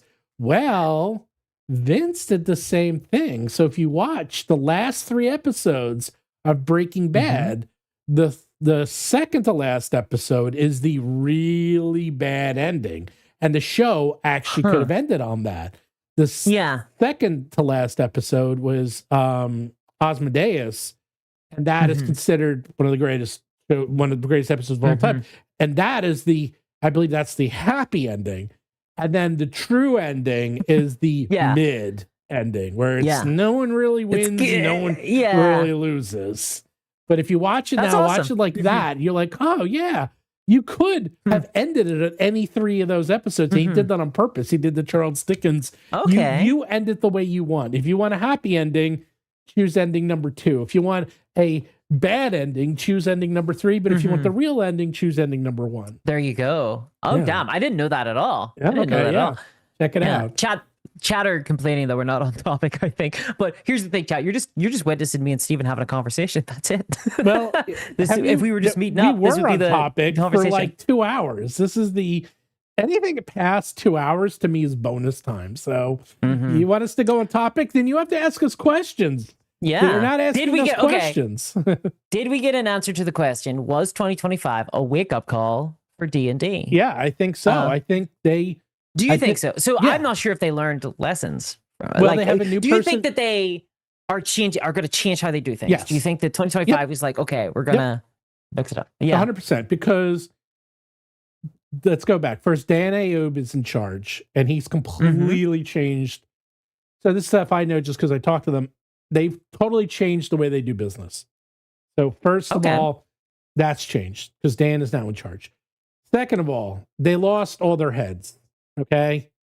That in any company causes a shakeup whether you want to or not. It's not like you have to have a shakeup because the people in charge are gone. Okay. So things are going to change whether you want them to change or not. And second and third of all, they had this whole strategy of making all their money through Sigil, and something happened is they released what's it? Not cheats. What's the other one? Maps. The maps one. Maps. Yeah. Maps. And maps, which by the way, it's so simple to write. I could do that in my sleep. I mean, it is incredibly well. It's a very simple, very simple to do maps. It costs them nothing. It's really easy to do. It's a huge hit. And then now they're adding to it significantly. And they love it because they're like, this is great. It's easy to implement and easy to maintain. And we can take all of our old content and throw it in here. And I think they're realizing less is more. Let's go. And they're seeing what Magic Gathering's doing. It's like, we just need to make a platform. And then we got to go the Pathfinder Starfinder route. It's that let's make D&D in space. Let's make D&D in Boot Hill. Let's make D&D. Let's just do what D&D did 30 years ago and do it again. You know, Steven, yes. I heard that they learned so many lessons that they actually decided to make Dungeons and Dragons 6th edition. I heard that it's coming out in 2 years. That's in what I hear. 2027. And I'm telling you right now. Coincide with the anniversary of the Monster Manual. That's never happening. I wish it were true. I wish it were true. I wish it were true. But it's never gonna happen. I think so. I hope it was a wake up call, right? The thing is, I will say this, okay, about Chris Cox, the CEO of Hasbro, is that he is a genuine player of Dungeons and Dragons. Like, he does actually play the game, which is, to be fair to the guy, like, he does actually have an interest. He used to be in charge of Dragons. WoTC before he became president. Like, you have to have an interest in Dungeons and Dragons if you're ever asked what is your favorite supplement, and you answer Oriental Adventures. Okay, you need to be a fan of Dungeons and Dragons. If you're not about it, if you're pretending to be into Dungeons and Dragons, you do not answer Oriental Adventures, okay? Even back then, I thought that was weird. When that came out, I was like, that's a little weird. Weird title. Yeah, it's showing its age. It's showing its age as a title. So the guy is actually into D&D. And so I always found it really disappointing that they were going down this very, trying to close off the system, trying to maximize the income from it, trying to digitize it, trying to turn it into something that it's not. My worry with it, though, is, and I think that you're right, I think that they have 100% learned their lesson in the sense that now they're like, okay, they're getting back to the table. They're going to be about like in-person play, trying to just sell Dungeons and Dragons on its own merits, not trying to turn it into something that it isn't. They're not trying to make it into a video game.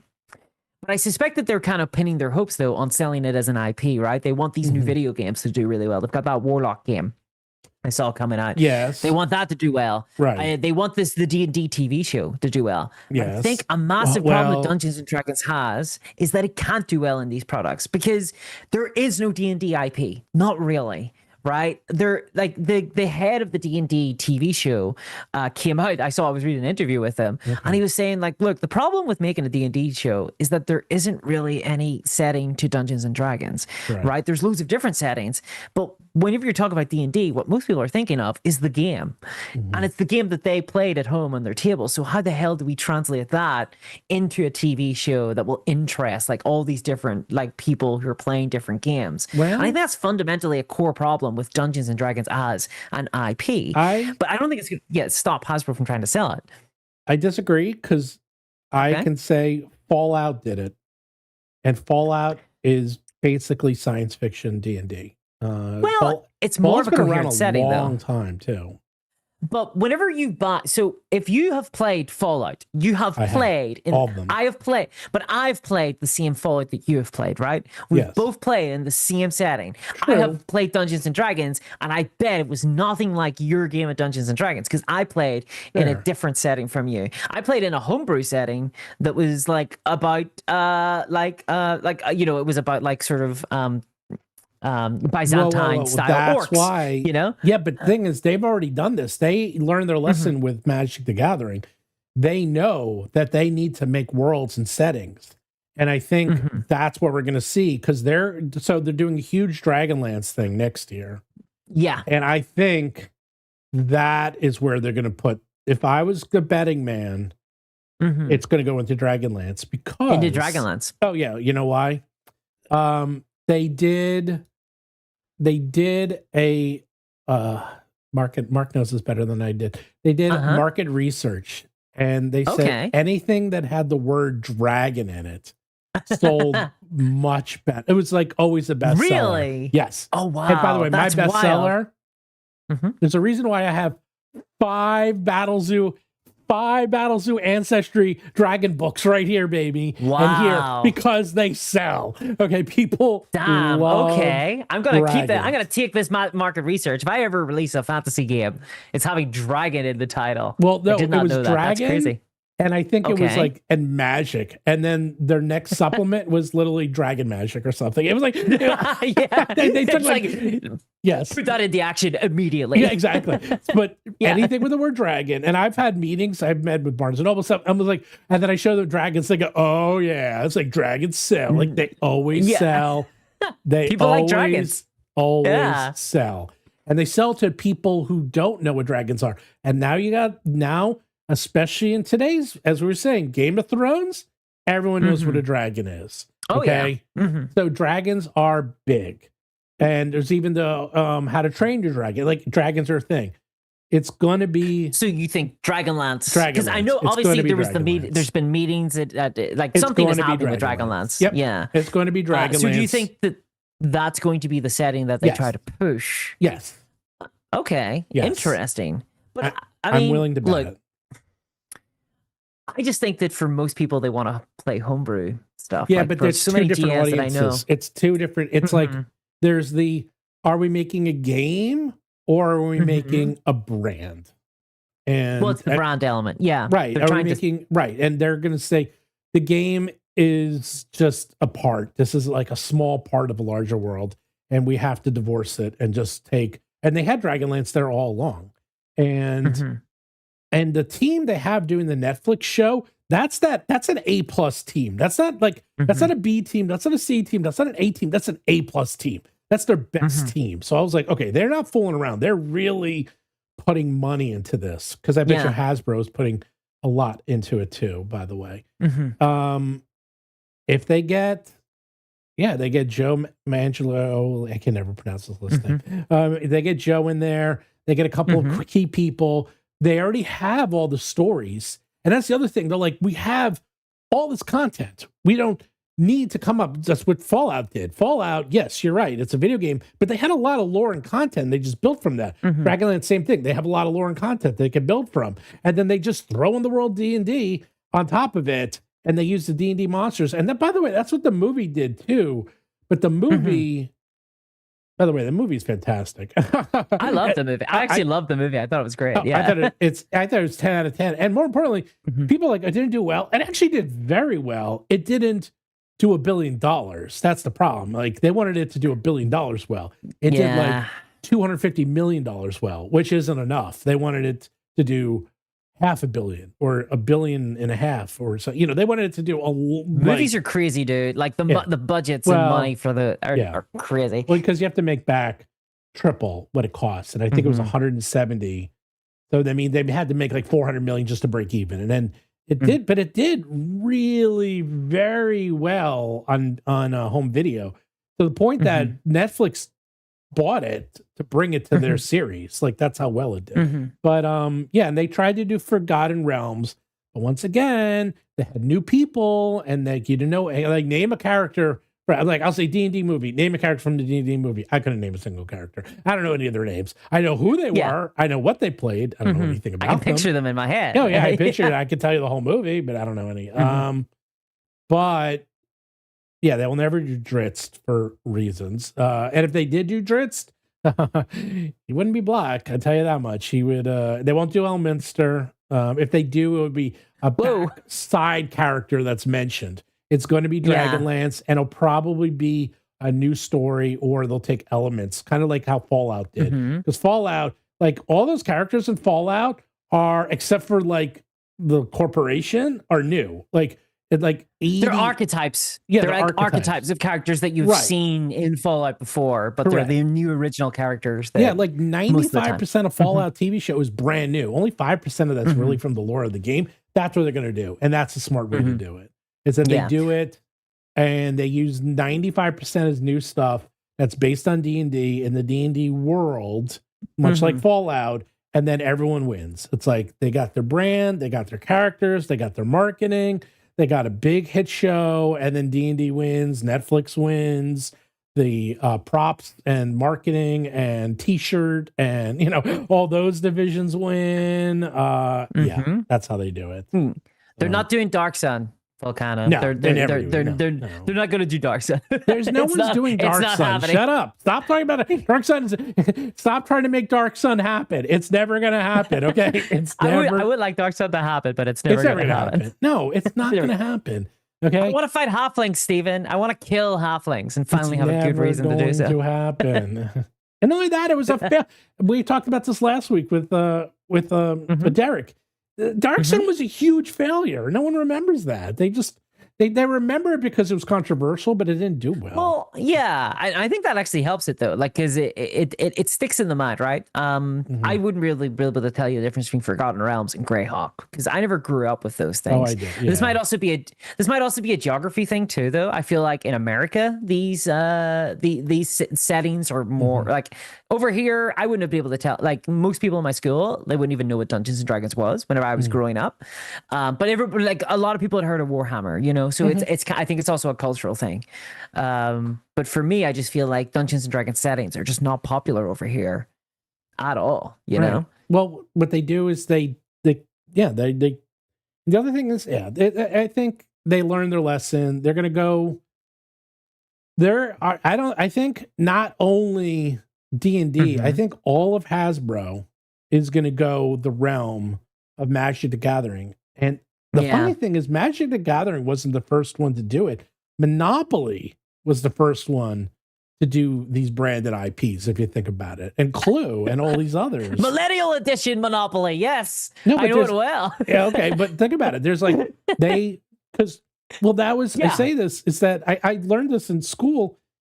So half of all Americans had a Monopoly set in their house. So how do you... What a shame. Well, think of it. I know it's the worst game. So you have 50%, and my mom's from Atlantic City, so I grew up on Ventnor Avenue. Like, I know all those Monopoly places. So here's the thing: is that if you have half of the country, half of American families have Monopoly, and it never changes, how do you sell it? Like, how do you sell new ones?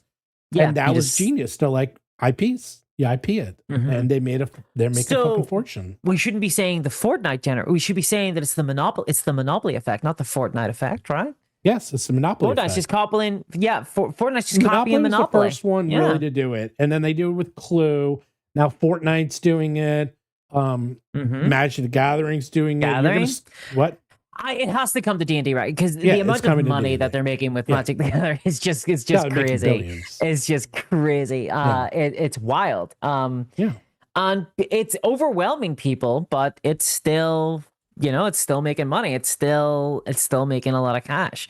And yeah, I didn't even think about Fortnite, but I guess you're right. I mean, I don't play Fortnite, and my kids are too old. They don't play it, so I don't watch them play it. But I still follow it. Like, yeah, I do know that they are bringing in all those IPs in the Fortnite. Like the Simpsons were recent, right? Yes, like I saw that. It's that, and it pushes you into the stratosphere in terms of profit, right? Like the amount of money, because I mean, it's just getting people who are into one thing into your thing now. They will come and they will check it out.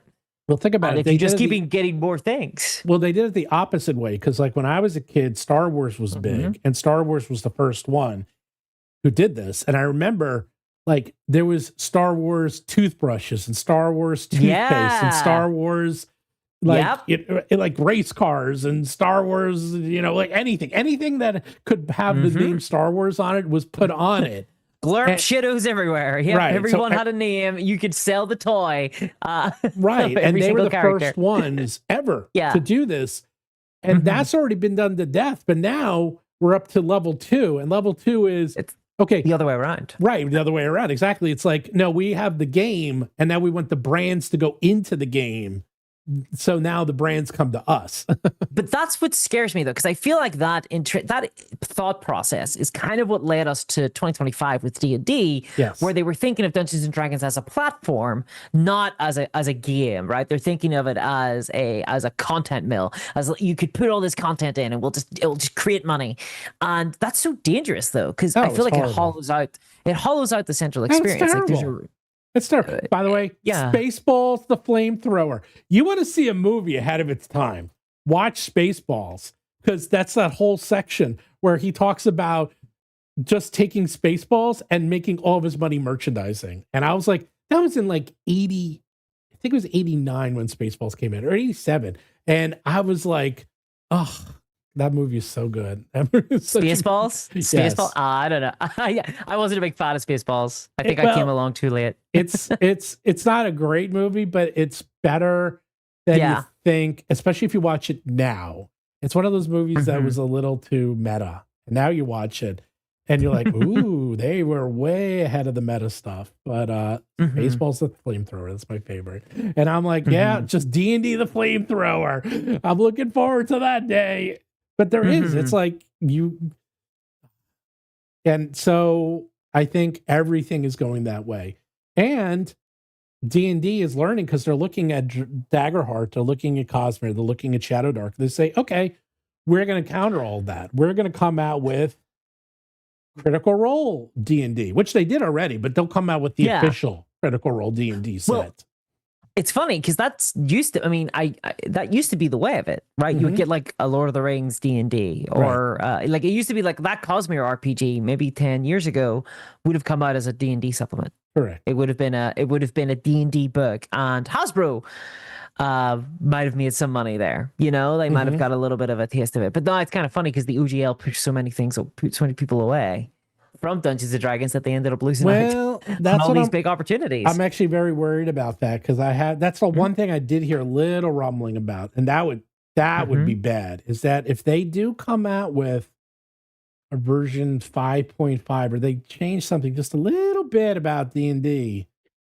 enough that they're like, well, if you will call it like D&D Universes Beyond, and you can't publish in our Universes Beyond world unless you sign a contract with us. Yeah. And then I'm like, oh, because I guarantee they'll have to do that, right? Like if they want to make money. Yes, yeah.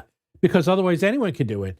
So they're like, yeah, but we won't, you can only use certain things unless you sign a contract with us. So they're going to have the combination of an OGL and GSL.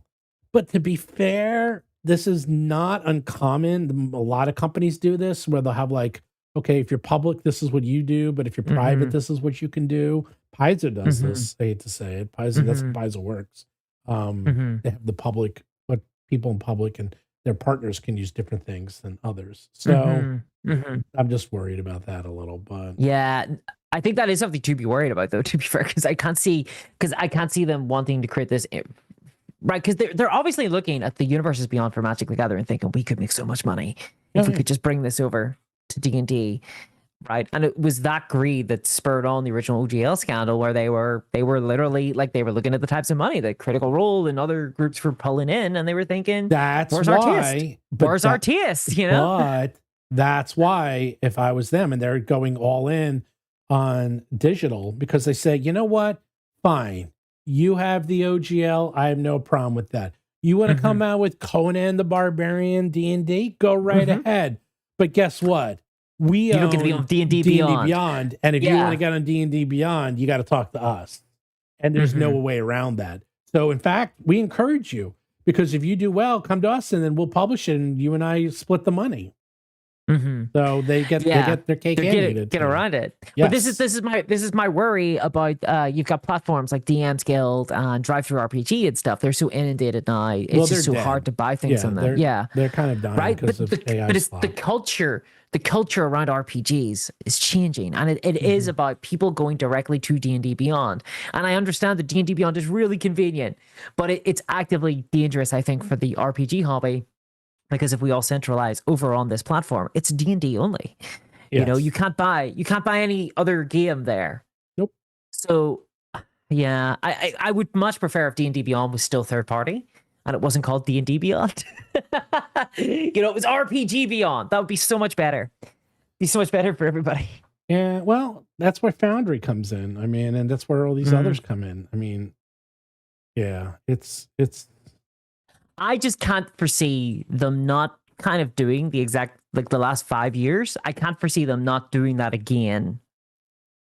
Like in a year or two. You know what I mean? Like it just feels the siren call is too much for them not to start trying to make changes and try to centralize the games and the system again. Yeah, that's so after last week, I had a week to think about it because we were talking about this on last week's show.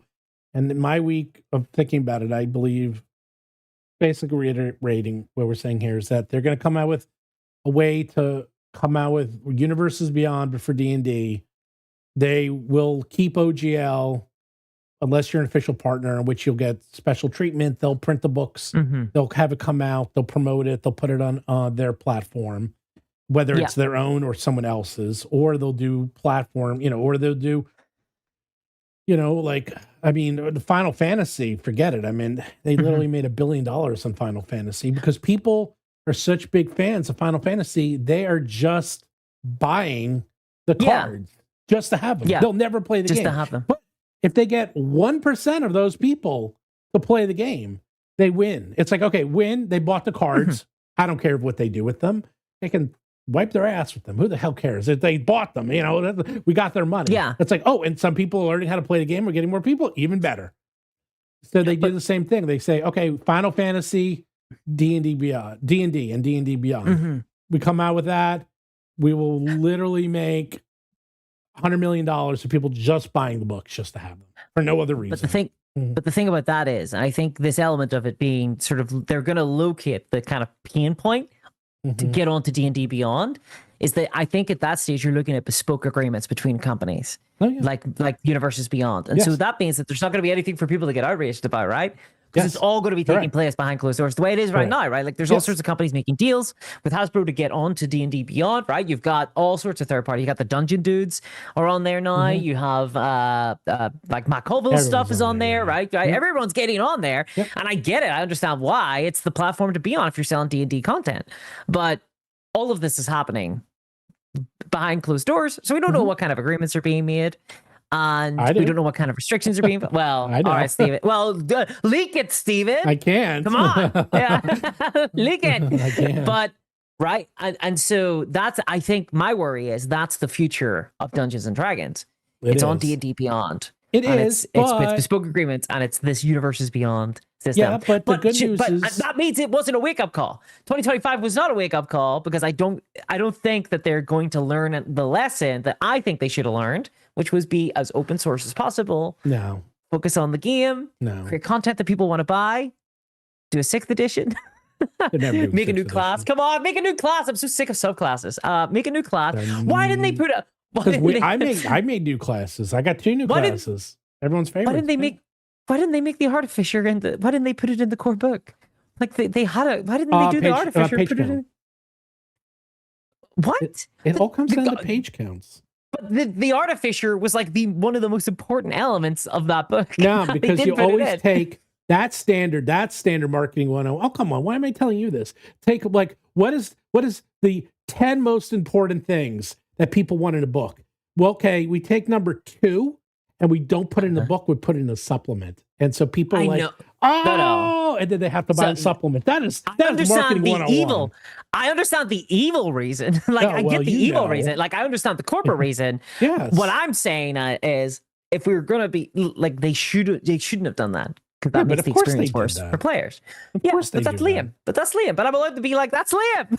If you're gonna do that, you gotta take the heat. You know what I mean? Like, you gotta think I'm evil because I'm just real. I'm not evil. I'm realistic. I know, like, because it's like how I want the world to be and how I know the world is. Mm-hmm. Well, I mean, I get it, right? Because I worked with a lot of your whole channel's I worked with a lot of executives, right? So I know how they think. But you're the only other person who gets it, like that I know, that I talk to, because you're the only other person who's worked at Fortune 500 in this industry. I mean, that's all I work with. I totally get it. Mm-hmm. But my frustration, though, is that I think that they would have had a better product, right? And I think ultimately it would have been better for them if they had have created a more exciting product, even if they didn't want to make it 6th edition. Okay. They didn't want to scare off and tank sales, so they had to call it a 5.5, maybe new, not new edition, 2024, whatever. But they should have still tried to treat it as if it was a new edition and tried to be innovative and daring. And they should have done it by crowdsourcing out the design, and they should have made an exciting product that got people hyped. And I think that if they had done that, there would have been more sales. I think that more people would have been interested in it. I think 2025 would have looked less like, oh no, Dungeons and Dragons is being eaten by Critical Role and by like all these other games, Cosmere, that are coming out. No one's talking about 2024 D&D, right? But they would have been talking about it if it was doing something innovative and exciting and new, and it was entered into the lexicon of this is the new Dungeons and Dragons.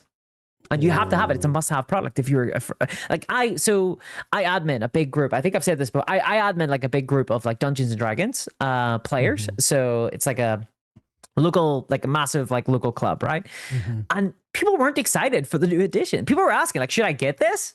You don't want that for your new breakout like flagship product. You don't want people to be asking, do I have to get this? It should be an event.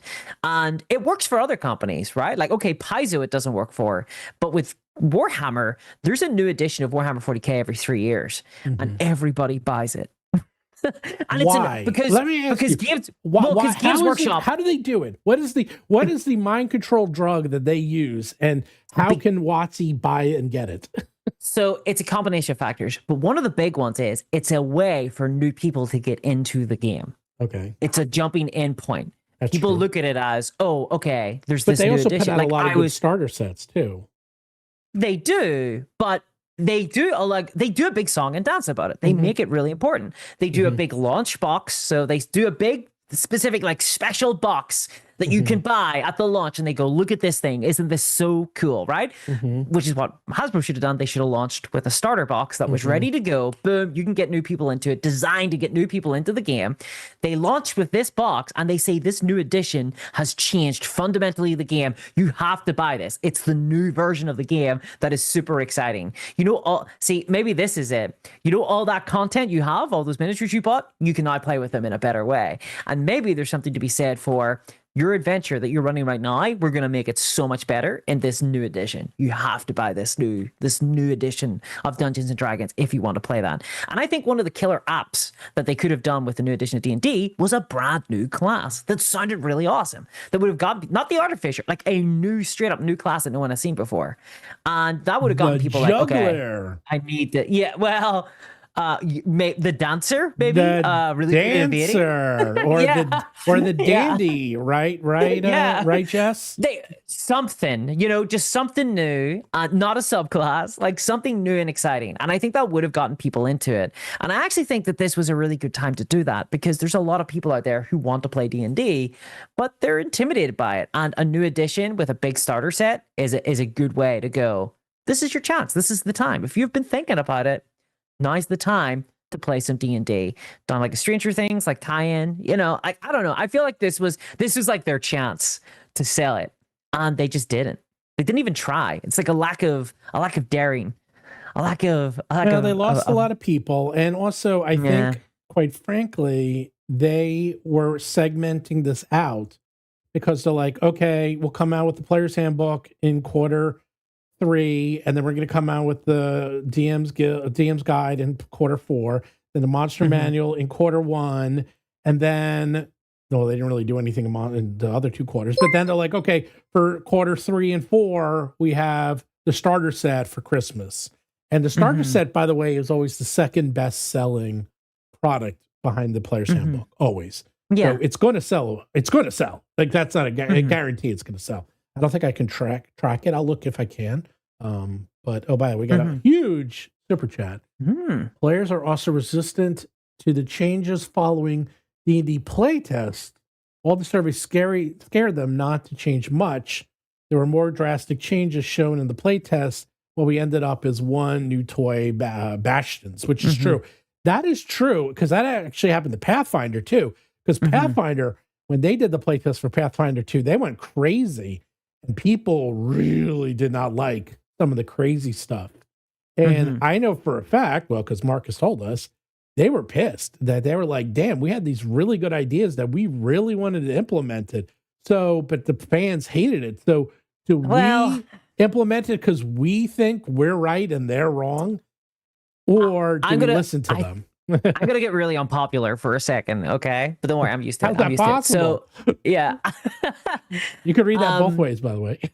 I think that designers need to have a bit of balls, okay? I think they need to have a bit of... They need to have confidence in their systems, because their job is to design, and they need to make innovative, fun systems. I'm a big believer in the auteur, right? Like, I think that if you have a vision, you execute your vision. As a designer, that's your job, to execute your vision to the best of its ability.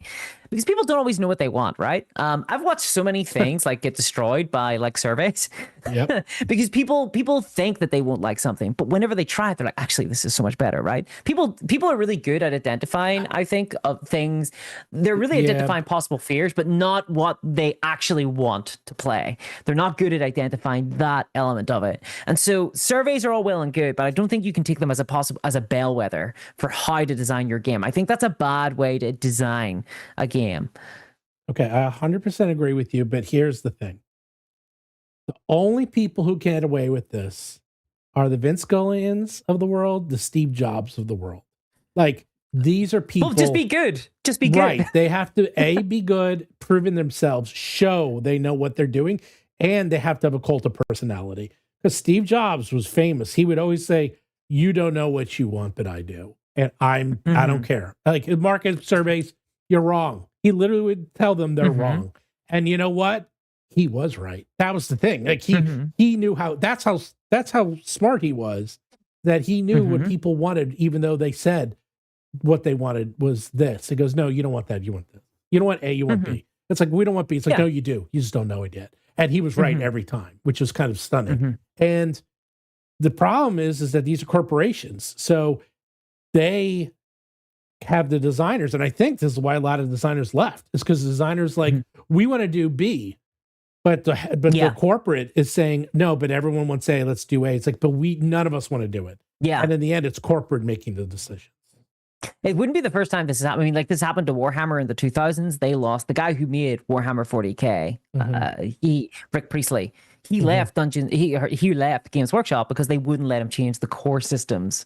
Because he wanted to innovate. He wanted to make a new game, or he wanted to like make Warhammer better.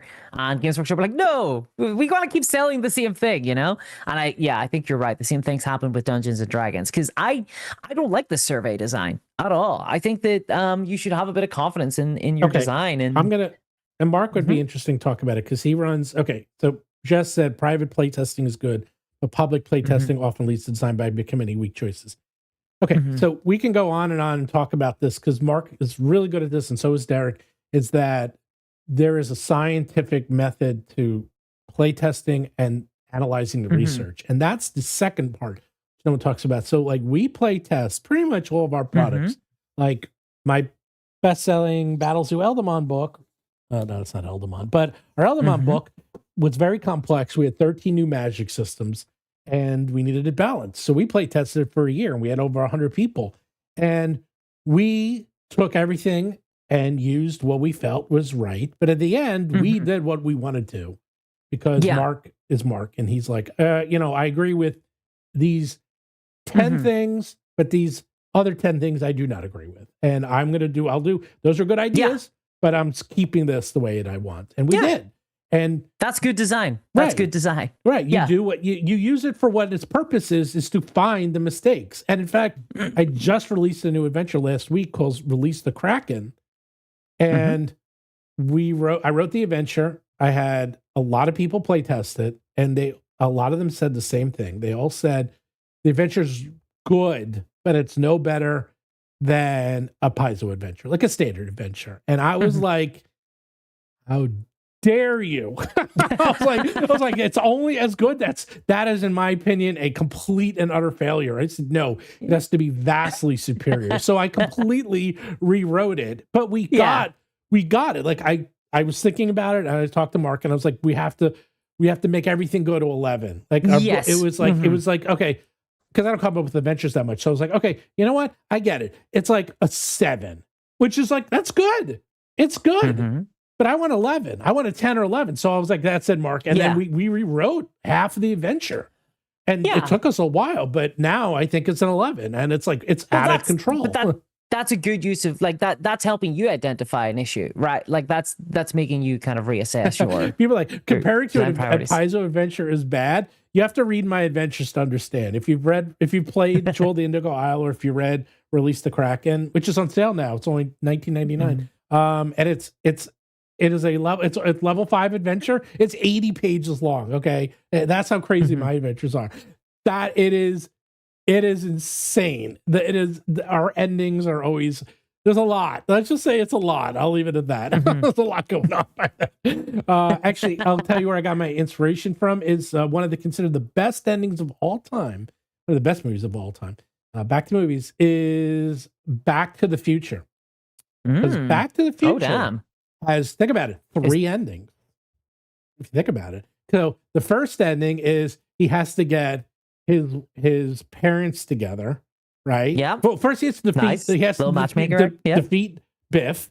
Then he has to get his parents together, and then he has to have them kiss, and then he has to go back to Doc, and then go back in time, and then they have to figure out, and then the whole thing. And so it's like, okay, it's one, then another, then another. It's not one ending. It's 3 cascading endings that keep upping the stakes. And it's like, always be escalating. That's what I always say. ABE, always be escalating. So it's like, holy shit, that is some ending. And it really is good. So we got the feedback, and Back to the Future was on Broadway, and it was closing. And I really wanted to see it because I heard it was really good. So I'm watching it with my son, and I'm watching Back to the Future, and I'm watching the ending, and I'm like, that's it. I figured it out. And I literally wrote to Mark, during intermission, I said, we're going to Back to the Future, the ending of this adventure. He's like, what does that mean? I'm like, I'll explain to you. And that's it. It's like, it just keeps escalating, and it goes one after another. Yeah. Right. Keeps going. Right. So that's our adventures. But the point is, that's a good use of play testing. Yeah. Yeah.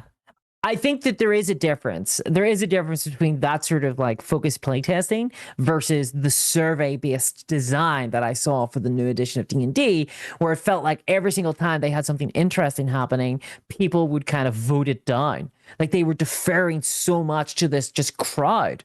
And yeah, that does result in design by committee. Like it's literally what it is. It's trying to take the safest route to make people not upset. But you're gonna you gotta make bold choices to make really fun, interesting design. Not everyone's gonna like your product. Like it's just not everyone's gonna like your product. And I get that they're a corporation and they're trying to maximize their profit. Yeah, I understand that. But it's more dangerous sometimes. It's more risky to try and make something lukewarm, something tepid that no one cares about. But we got a great chat. So the answer is give everything 3 endings. Kind of. I hate to break it to you. Not always, and I'll tell you what time that it failed. So another one of the best endings of all time, Return of the Jedi, 3 simultaneous battles, 1-on-1, a battle on the planet and a battle in space, considered one of the best endings of all time. But so what happened? Go to Return of the Jedi, whatever the stupid one, the last one, the Revenge of the Jedi, whatever this last one was. They're like, oh, we'll have 4 battles. And they tried to do 4 battles simultaneously. Remember, like the Death Star battle, the battle with the space horses on the spaceship, whatever that piece of shit was. I don't remember. That movie was terrible. And I was like, failure. It's like, no, you can't always one up things. You can always be escalating until you can't. So they tried to do 4 simultaneous battles and failed horribly. So no. 3, by the way, is a magic number. You got to make it good, though. Like, it's got to be good in the first place. You can't just, you can't escalate nothing. There has to be stakes involved that people care about. I'm not downplaying. People are now angry about bad Paizo adventures. This is all I play is Paizo adventures. Okay, except for now. I love Paizo adventures, but again, as Jess is saying, is they crank out 1 adventure a month every month. I spent a year writing 1 adventure and designing it and playtesting it that was literally 1 level and with maps and like it's huge. It's only it's a 12-hour adventure. So I'm nuts, but there you go. Yeah, Steven's that's the best way to be. That's to crank everything up to 11 compared to page count on Battlezoo Ancestry, Pathfinder, D&D. Battlezoo spends everything is to 11. That actually I told that Mark. I said I figured out. Well, someone wrote something in one of the feedback. They said, what does a Battlezoo adventure represent? And I thought about that. I was like, you know what? You're right. What does Battlezoo represent? And I told Mark, I said, everything goes to 11. Everything we do goes to 11. Everything goes to 11. And that is what Battlezoo will represent. And that's awesome. Our brand. Yeah. Oh, Gonzo. By the way, sick. Yeah. People who like our April Fools. So every April Fools, we release a new free Ancestry. Usually the first one ever was Dungeon, which ended up being probably one of the best of all time. And then we did Demigods came out last year, and that thing gets downloaded a lot. People love Demigods. Mark just finished the new April Fools today, and I read it. Well, we have to work. We work ahead of time. Well, for April, April comes before, because we release it for Pathfinder and D for free. And we release it on Foundry completely for free. And we usually have tokens and animated tokens for free. So everything's free. And it's huge. And so we have to get it all ready. So we have to finish it by now.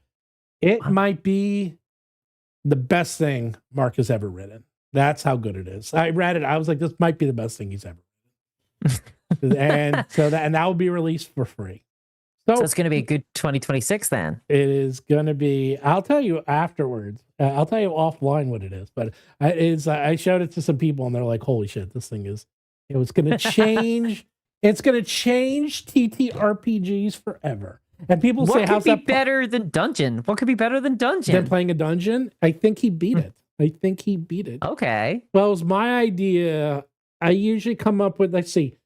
Otherworlders was his idea. Otherworlders was his idea. Demigods was mine. Fusions was mine, and Dungeons was mine. So he came up with one of the concepts of the 4, and the new one is my idea. And then he and I. Yeah, players play a dungeon. Yeah, it's literally, and we wrote it in 1 day as their character. Yes, your character is a dungeon. It is. You can get it at battlezoo.com right now for free, or if you get Classic Creatures, we go into extreme detail. It is ridiculously popular. Enter me. That's part of it. You can enter the dungeon. You could explore one of my characters. So he's playing a dungeon, and they're going to go on a side adventure and go into him to adventure inside of himself. Yeah, the best kind of adventure. It's that type of adventure. Well, I told Mark. Well, it's from like I like reading Lit RPG. And Lit RPG is just one of them is where it's a sentient dungeon. And I told them, and it started as a joke because we have a video with Ginny D, and she's like, "Oh, I'm gonna play." It started off. This is how it started off. Is that she made a video for us, and it was like, "Oh, I'm gonna play a dragon," and then at the end of the video, it's the kick line. She goes, and then just explaining how to play dragon, and she's talking to a dungeon master and saying, okay, I'm going to play a dragon. And she's like, okay, that sounds really cool. I'll let you do that. And then the other character goes, let me talk to you about my character. It's a dungeon. And that's it. So it's a one-off joke. And then this is on the day before April Fool's. This is literally March 31st. And I'm saying, you know what? I bet you I can make a dungeon as a character. And I'm like, Mark, how quickly can you write a dungeon? You got 7 hours. And he's like, I'm on it. And then he wrote a 7,000 word playable ancestry dungeon in 7 hours.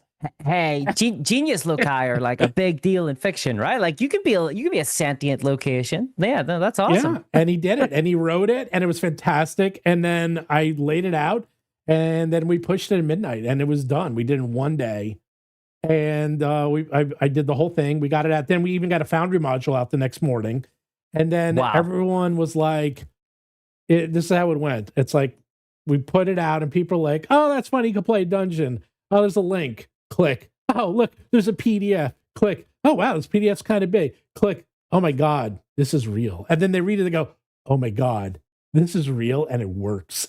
Like, and I can play this. And I was like, and now I know hundreds of people have played Dungeons. Hell, it's one in my game. It's very popular. It's really so. It's well actually done. it is playable. Nope, it is actually completely. like coherent and it functions. It functions. It's not just functional. Okay, For I like D&D it. and Pathfinder, yes.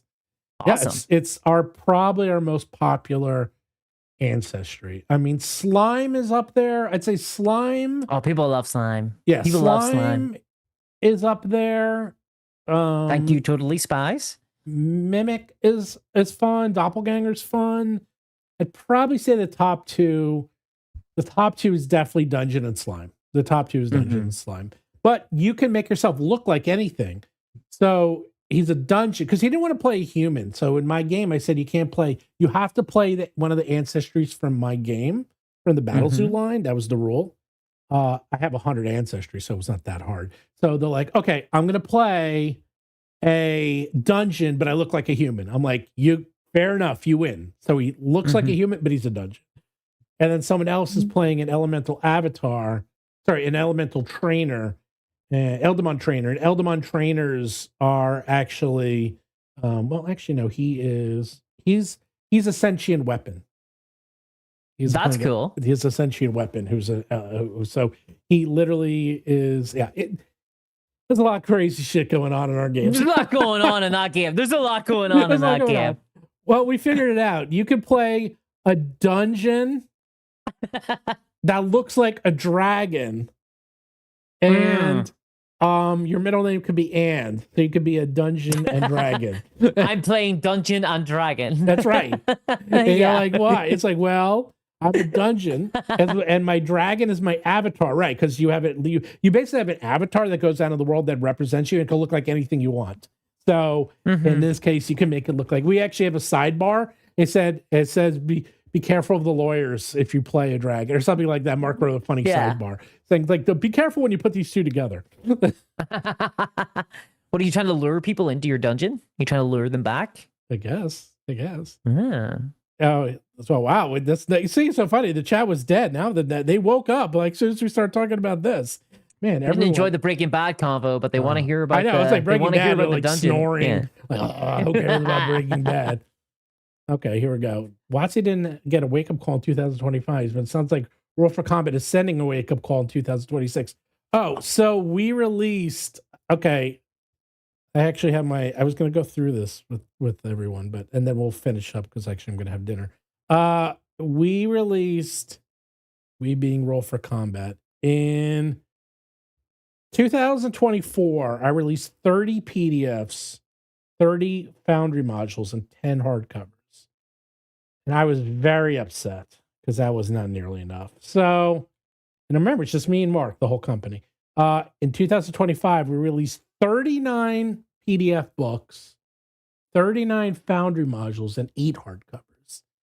So that's a book every like 9 days, I think. It's approximately every 8 or 9 days I come out with a new book. And these are books. These are new books. But in 2026... That's pretty industrious. Yeah. 2026, wait, I got the math. I think we're coming out with... I actually know how many it is. 12 times 2, 24 plus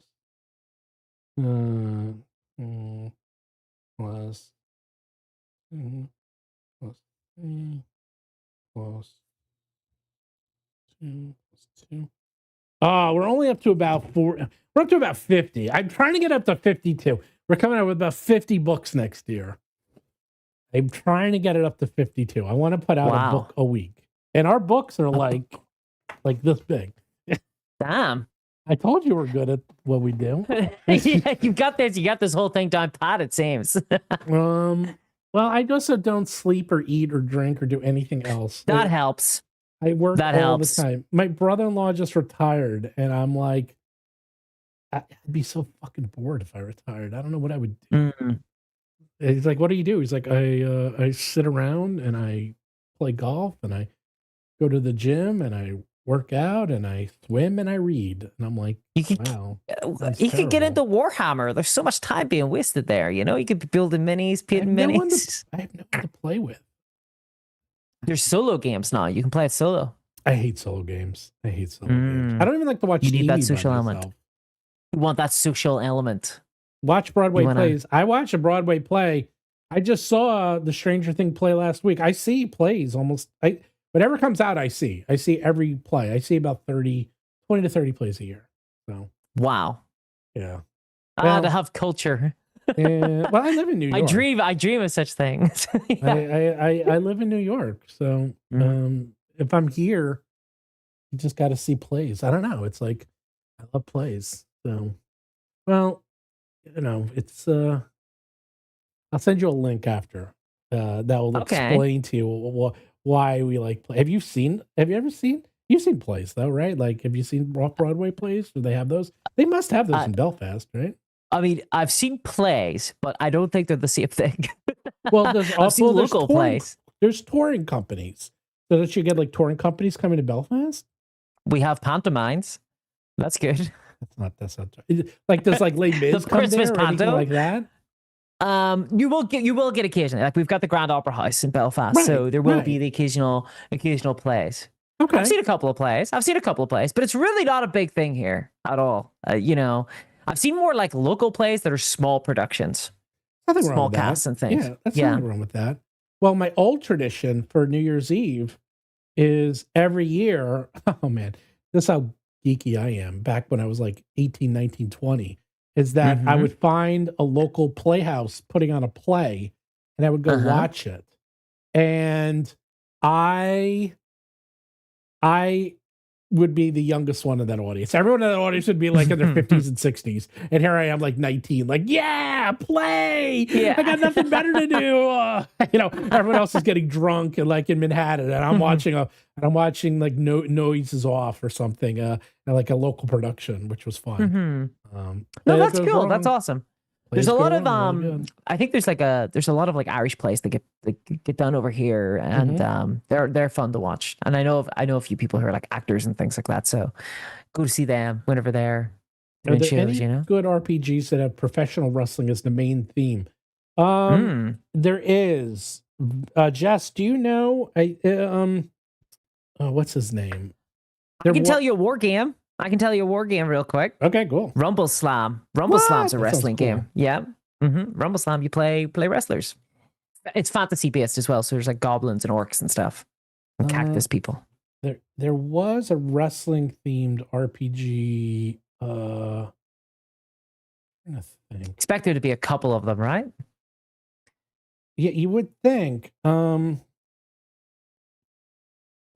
know. Rumble Slam. He meant an RPG. Oh wow, he already had Rumble Slam. How about that? Well, there you go. Well, it's Wide World Wrestling RPG. That's old. That's actually not that old. Nothing wrong with old. Oh yeah, here it is, RPG, the Worldwide Wrestling RPG from 2016. So not that old. So 160 pages, and there you go. So what do you want an RPG? Like, what do you want a wrestling RPG to do? Is it the kayfabe, the storylines between the wrestler, right? Because that seems like the most exciting part of wrestling to me, rather than a game that would like simulate the actual combat, I guess, right? Because I mean, that's just theater. Yeah, I guess. There was a Kickstarter called 5-Star Match, a solo pro wrestling TTRPG. So, there was WrestleMania. Oh. I'm looking. I was like, it was like something for everyone, I guess. There you go. Oh, what's his name? Oh, Yeah, you want to do the promos and stuff, yeah. I can't remember. Well, I'll tell you what's similar. Okay, I will tell you a game that's kind of like wrestling. I got one. Okay, I actually did one. So play Dungeon Crawl Classics, because Dungeon Crawl Classics is the running man in the world of D&D. So it basically takes place on Earth, where Rome rules Earth. So it's basically Rome is owned by owns everything. And then you go around. Here's a good example. You go around and you are sponsored by companies, and then you actually battle in arenas, and it's all controlled. And sometimes you die, sometimes you don't, but it's the running man. It's basically the running man. So you can see here's like a blimp going off in the background. Oh, wow. And then all your weapons are sponsored, and then you get extra experience points by plugging your sponsors during the fights and during the matches. Incredible. It's one of my favorite games. It's funny. It's its third iteration. So the first X-Crawl was like its own thing, and then they rewrote it, and it was for Pathfinder. That was the best version. That was my favorite version. And now it's DCC, Dungeon Crawl Classic, and this came out last year. And not only do you have this book here, but there are multiple adventures of Dungeon Crawl. There you go. Yeah. And it's like, here is it. Check this out. Is this not Murder Mountain Smackdown? Come on. Is that Worldwide Wrestling? It's pretty That's close. the vibe. Yeah, I mean, That's look the at that. vibe. Look at that. Look at that picture. Incredible. That's kind of like, it's like rollerball. Yeah, there you go. Yeah, it's in that space, right? Of like the heightened. You're making me though want to play a paranoia game based on wrestling, where you're all wrestlers. I love paranoia. but you're the wrong color. You can't be touched. Ultraviolet, baby. Yeah. Ultraviolet. That game. Well, Toon is one of my favorite games of all time. They just released second edition. They just did the Kickstarter. It's not doing that great. The backer kit. Let's see. Backer kit Toon. Have you ever played Toon? I have not. No. Toon's one of those games where I would struggle I'd struggle to kind of get into it. Like, just be a cartoon character. Like, I have no grasp of like what is reality and what isn't, It's so I think it'd be fun for a one shot, but I don't think I would like to play like an extended campaign in it. I don't know. I'd have to think about it. It's like so out there compared to any other game, right? You say Lord of the Rings, you say a fantasy game. I'm like, okay, I kind of get an idea. I have a kind of a bit of an idea of what I want to play. But with Toon, I'm like, okay, let me start thinking about Tom and Jerry and Bugs Bunny and Mickey Mouse logic and try to figure out, Well, I've said this actually. So the Deathbringer, the Deathbringer death system is based off Toon. That's where I came up with that idea with Professor, because in Deathbringer you don't die. You can die, but when you come back stronger. But you could die 3 times and then you're out. But the thing about Toon is that in Toon, the original version, you don't die. You fall down. It's called falling down. And then you get 3 minutes before you're back up in real time. So what would happen is I would play with my friends and someone would fall down, and then it was insanity because it would be like, oh my God, we got 3 minutes, go, go, go. And everyone's going as fast as they can to try to get as much stuff done as possible while the person's down, because it was competitive. It was like we were doing something competitive. So people are screaming and yelling, and I'm like, oh my God, it was so much fun. It was so frantic. They changed the rule now. They say here, in the cartoon world, no one ever dies, you just fall down.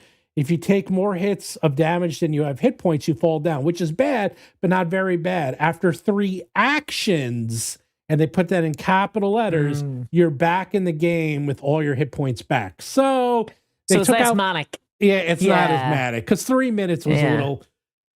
So It is was a little Toon crazy. a competitive game then? So it's a game where you're kind of competing with each other. It's a little PvP. It's a little one of those because no one could really die. So it's a little, you know what? It's like Gloomhaven. Remember how Gloomhaven? It's like you're not PvP, but you're not helping. But I want the treasure, right? You're like it's like because you can't trade treasure in Gloomhaven. You're like I know you want it, and I know you want it, but I wanted more. I'm getting our treasure, and you're like, damn it! Yeah, That's what it's like. So you're like you're helping each other. Until you're not. Yeah. So. Okay. That sounds fun. So I think that gameplay loop sounds kind of interesting, you know? Because I was like, what do you do in such a game? You know, like, what do you even do in this game? Yeah, that does sound bad, Brett Day. Yeah, it does sound bad if you don't know Paranoia. In Paranoia, everyone wears different colors, okay? And you can only touch certain colors if you're of the ranking. You can only have, like, red if you're red. Okay, that wasn't anything else. Oh, Chandler says, I want to see Discourse reprise the role of corporate shill on the Mothership playthrough. That's a deep cut. That is a deep cut. Yeah, it's one of the actual plays that I was played in. Mothership was awesome. I really enjoyed Mothership. I really enjoyed playing a corporate shill there. I was middle management. Well, lower middle management, but that meant that I thought I was top dog, you know? I played Mothership, and I did not trust Kelsey Dion's character, so I killed her. And that's cool. I know, and she was not happy about that. And I was like, "Hey, man, sorry, Baron Drop ran that, and sorry, Kelsey. Kelsey and I are good friends. She knows I did it in love. You have to be. You have to be. Well, I'd tell your destroy someone if we else's were character. playing. You would, yeah. You'd break the game. Would you say that? Well, Mothership, everyone dies in Mothership. You know that, right? It's like it's Alien. I mean, you don't live, and if you do, then they're not doing it right. So, well, you know, I mean, I remember one element of the game I was playing in where basically the monster was chasing us, and I just took off. Like, I didn't stop to fight it. I just ran away. I ran straight for the elevator.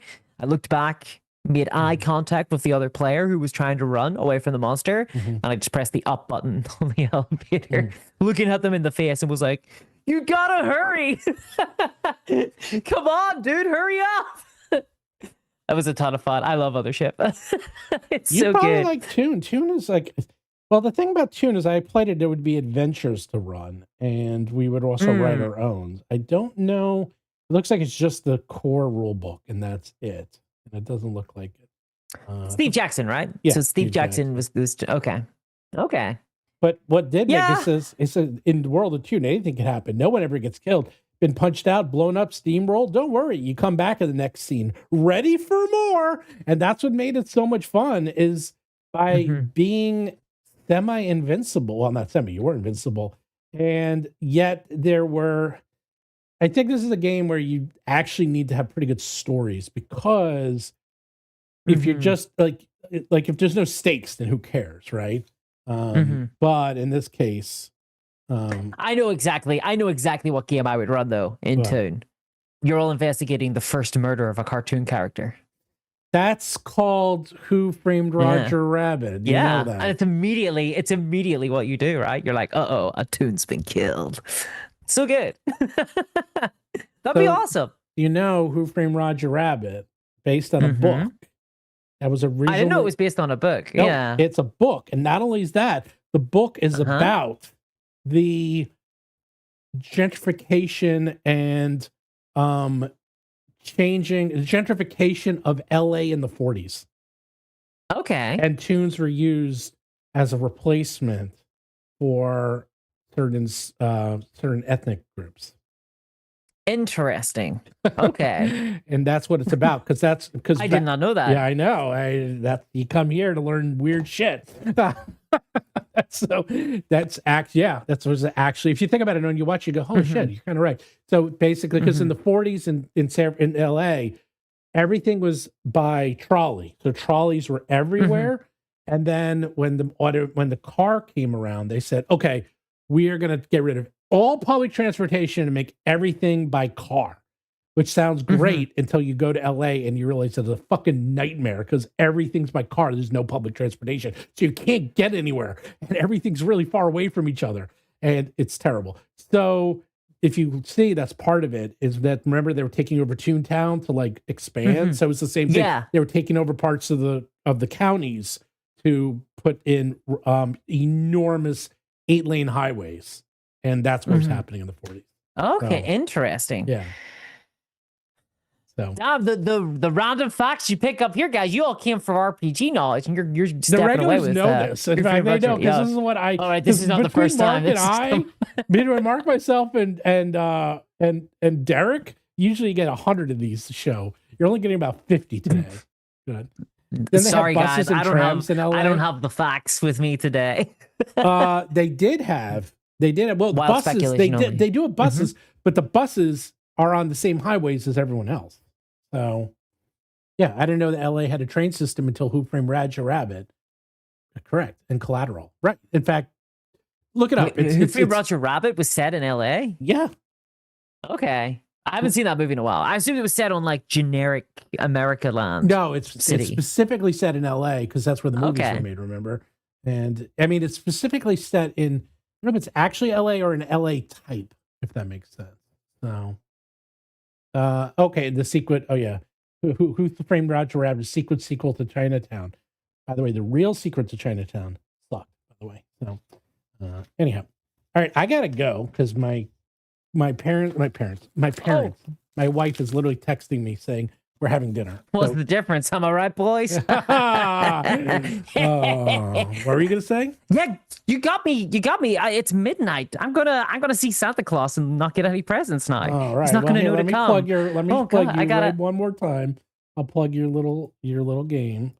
Your little product. Oh, it is literally LA. Yeah, I haven't seen it in a while. I can remember if it was LA or it was supposed to literally be LA or like a LA type setting. Happy Chinese food and movie day, everyone. That is correct. Famously that. Tonight is, let's see. Tonight we're having Italian.